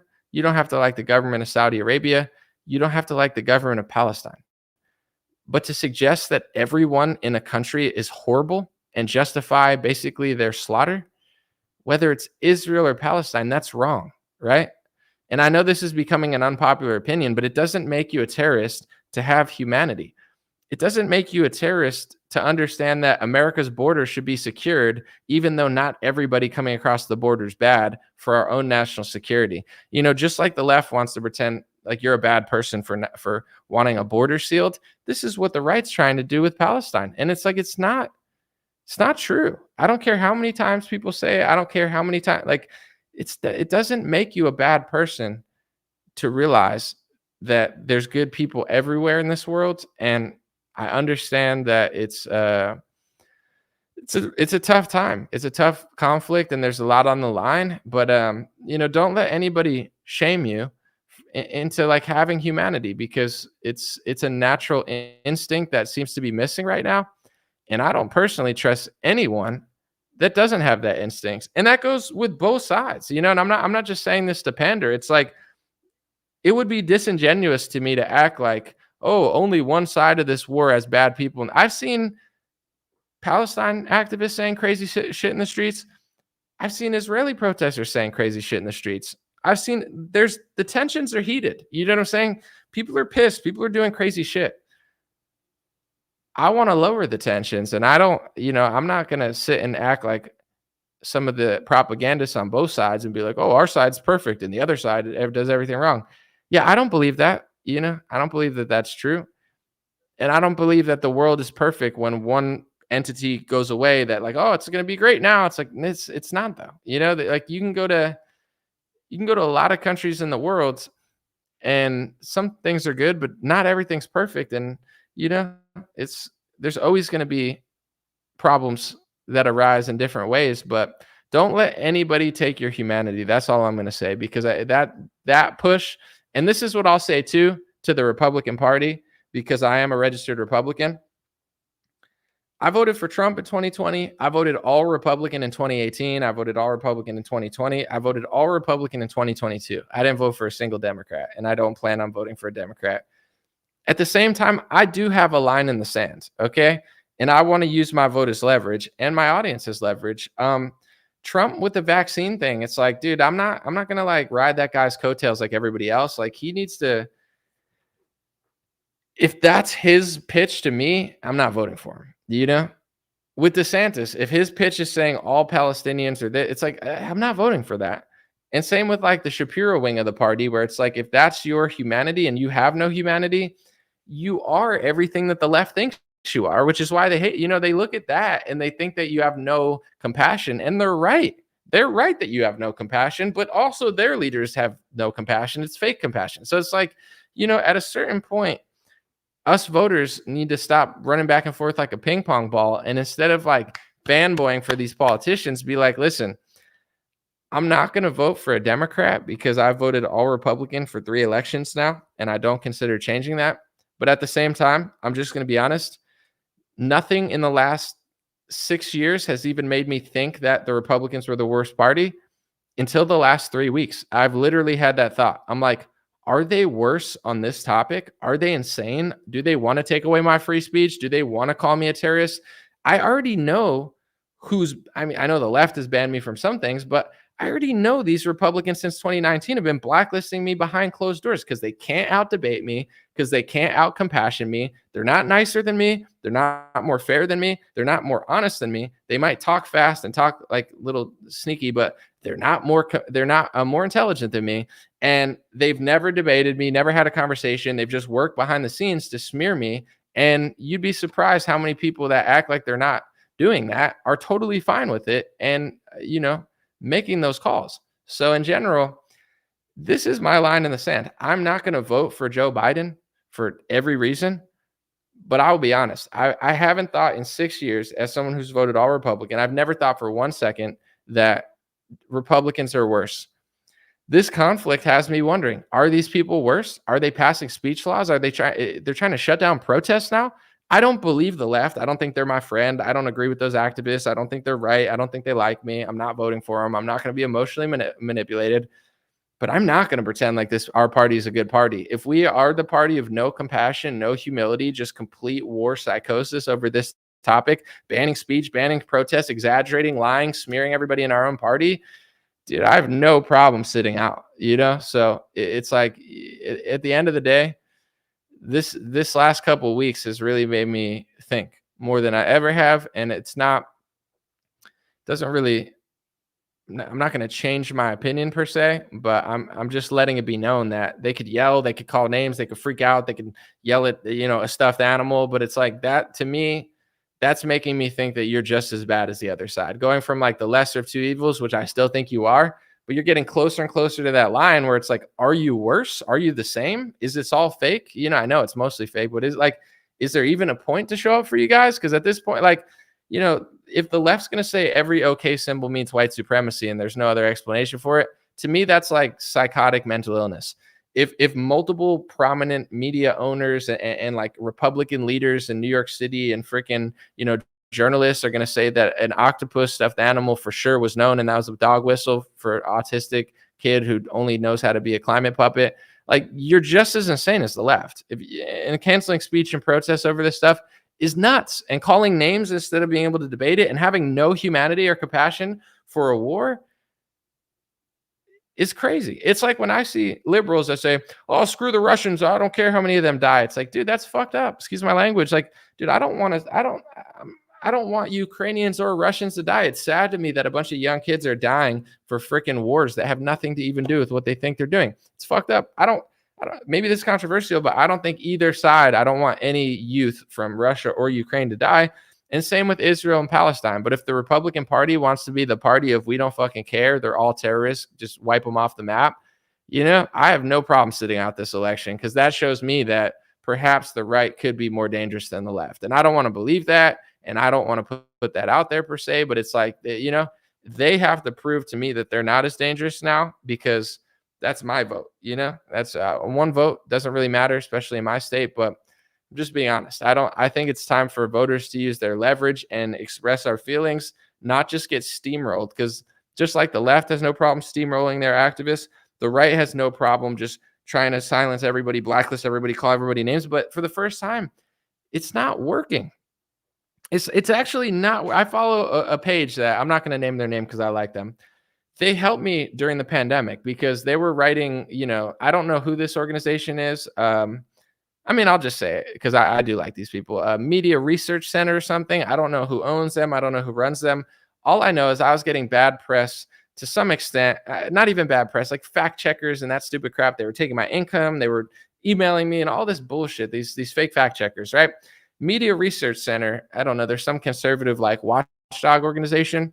For whatever reason, they were helping me and they were like, putting good articles about me and kind of like, telling the truth. And like, I don't have many allies in this world. And, I don't know what they do or who they are, but they were definitely on my side. And they seemed like they had some sort of systemic power to actually like win certain battles for me or like, I don't know, like put a helping hand and then something would happen. But long story short, they're super like Israel'd out on this thing. They put like a little star in their thing. And like, I follow them on Instagram and like, they're getting ratioed on every post that they make, like every single one. Like usually they're wildly popular and they're not. I'm not saying to cave to popularity, but I want them and every other Republican media outlet or person to think about it because it's like, when Joe Rogan, he never gets ratioed, but when he got ratioed, and all the comments disagreed with him when he interviewed Jack Dorsey at Twitter, there was a reason. Joe kind of messed up. He gave a softball interview and then he wrote his wrong and made Tim Pool famous, which I will never forgive him for making Tim Pool famous. That was a mistake, probably. No, I'm just kidding. But anyway, in general, it's like sometimes there's a reason when like 90% of your audience disagrees with you. So, I'm seeing it like, I think a lot of these groups are like blown away by like why people disagree, and they can't figure it out. So they're just like doubling down on it. But like you can cry hate speech over it, but read some of the comments, consider it, and maybe, don't change who you are if you have conviction in what you're doing. But I'm not going to say every comment's good. There's a lot of crazies in the comments, but like for the most part, like there's a reason everyone I follow is getting outmanned in their comment section. It's because they're pushing one-sided, lopsided, unthoughtful, completely, low level stuff. And the comments are like not buying it, and they're not buying it for good reason, So I see that trend happening, and it's interesting. Appreciate y'all. That was a 2-hour, 40-minute live stream. Thank you guys for allowing me to speak my mind. I'm forever grateful. And although this country is crazy, I am very grateful. I might even put up an American flag soon. I used to want to stay away from it because I'm like, oh, the left thinks American flag. I'm a proud American. I love America. And I am appreciative that in America, we have the ability to speak about this stuff, because in Saudi Arabia, in China, in Ukraine, now even in Israel, that freedom to disagree is not everywhere. And, as crazy as America gets, I mean, I really do think this is a special country to be able to be real, to be yourself. In China, it's in some ways, like, I get, like, it's cool to like, keep the national morale high and like everyone's on the same page, but you're basically like making a bunch of clones at a certain point. It's like everybody they're not saying what they're just saying, and it's like at a certain point, it's like, people are like, they want to be themselves. They're like, I'm just doing this because I don't want Xi Jinping to hate me. It's like at a certain point in America, it's like that is what makes us great. Foreign wars don't make us great. Foreign aid doesn't make us great. Ukraine doesn't make us great. Joe Biden doesn't make us great.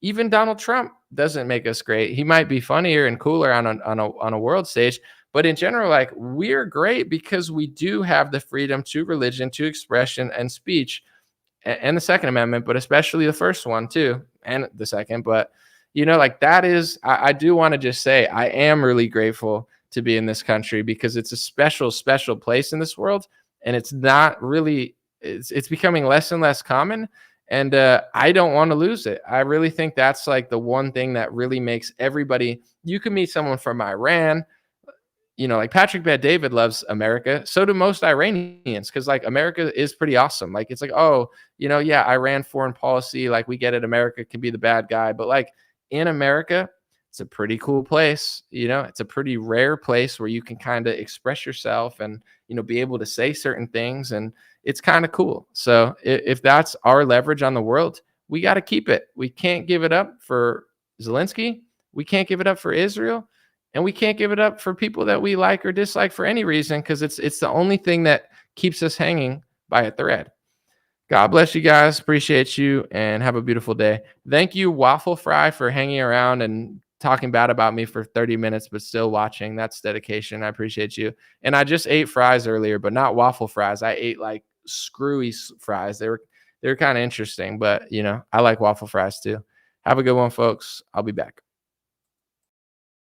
Hey, what's going on, my friends? Just a few ways to stay in touch and support if you'd like to. The first way is dreamrare.com. We have blue beanies, black beanies, pink hats, other colored hats, freedom versus tyranny shirts, stay blessed long sleeve, God is great long sleeve, and lots of more cool items coming soon. Dreamrare.com. Check out the shop to support. Everything's made in the United States. Handpicked by me. Patreon.com/raretalk. For $5 a month, you can help support me. Support the show. If you haven't noticed, unlike other channels, I don't work with very many sponsors, sometimes none at all. And part of the way I'm able to do that is with the dreamrare.com shop and patreon.com/raretalk. So thank you guys for keeping this show free, unimpeded, uninterrupted. I'm forever grateful. My free email list is stayintouchwithme.com. So check the links below in the description, or just type in on any browser, stayintouchwithme.com, all one word. You'll find my email list, put it in there, and it's the least annoying email list you'll ever be on. I barely use it because I don't like getting emailed every day or every week. It's annoying.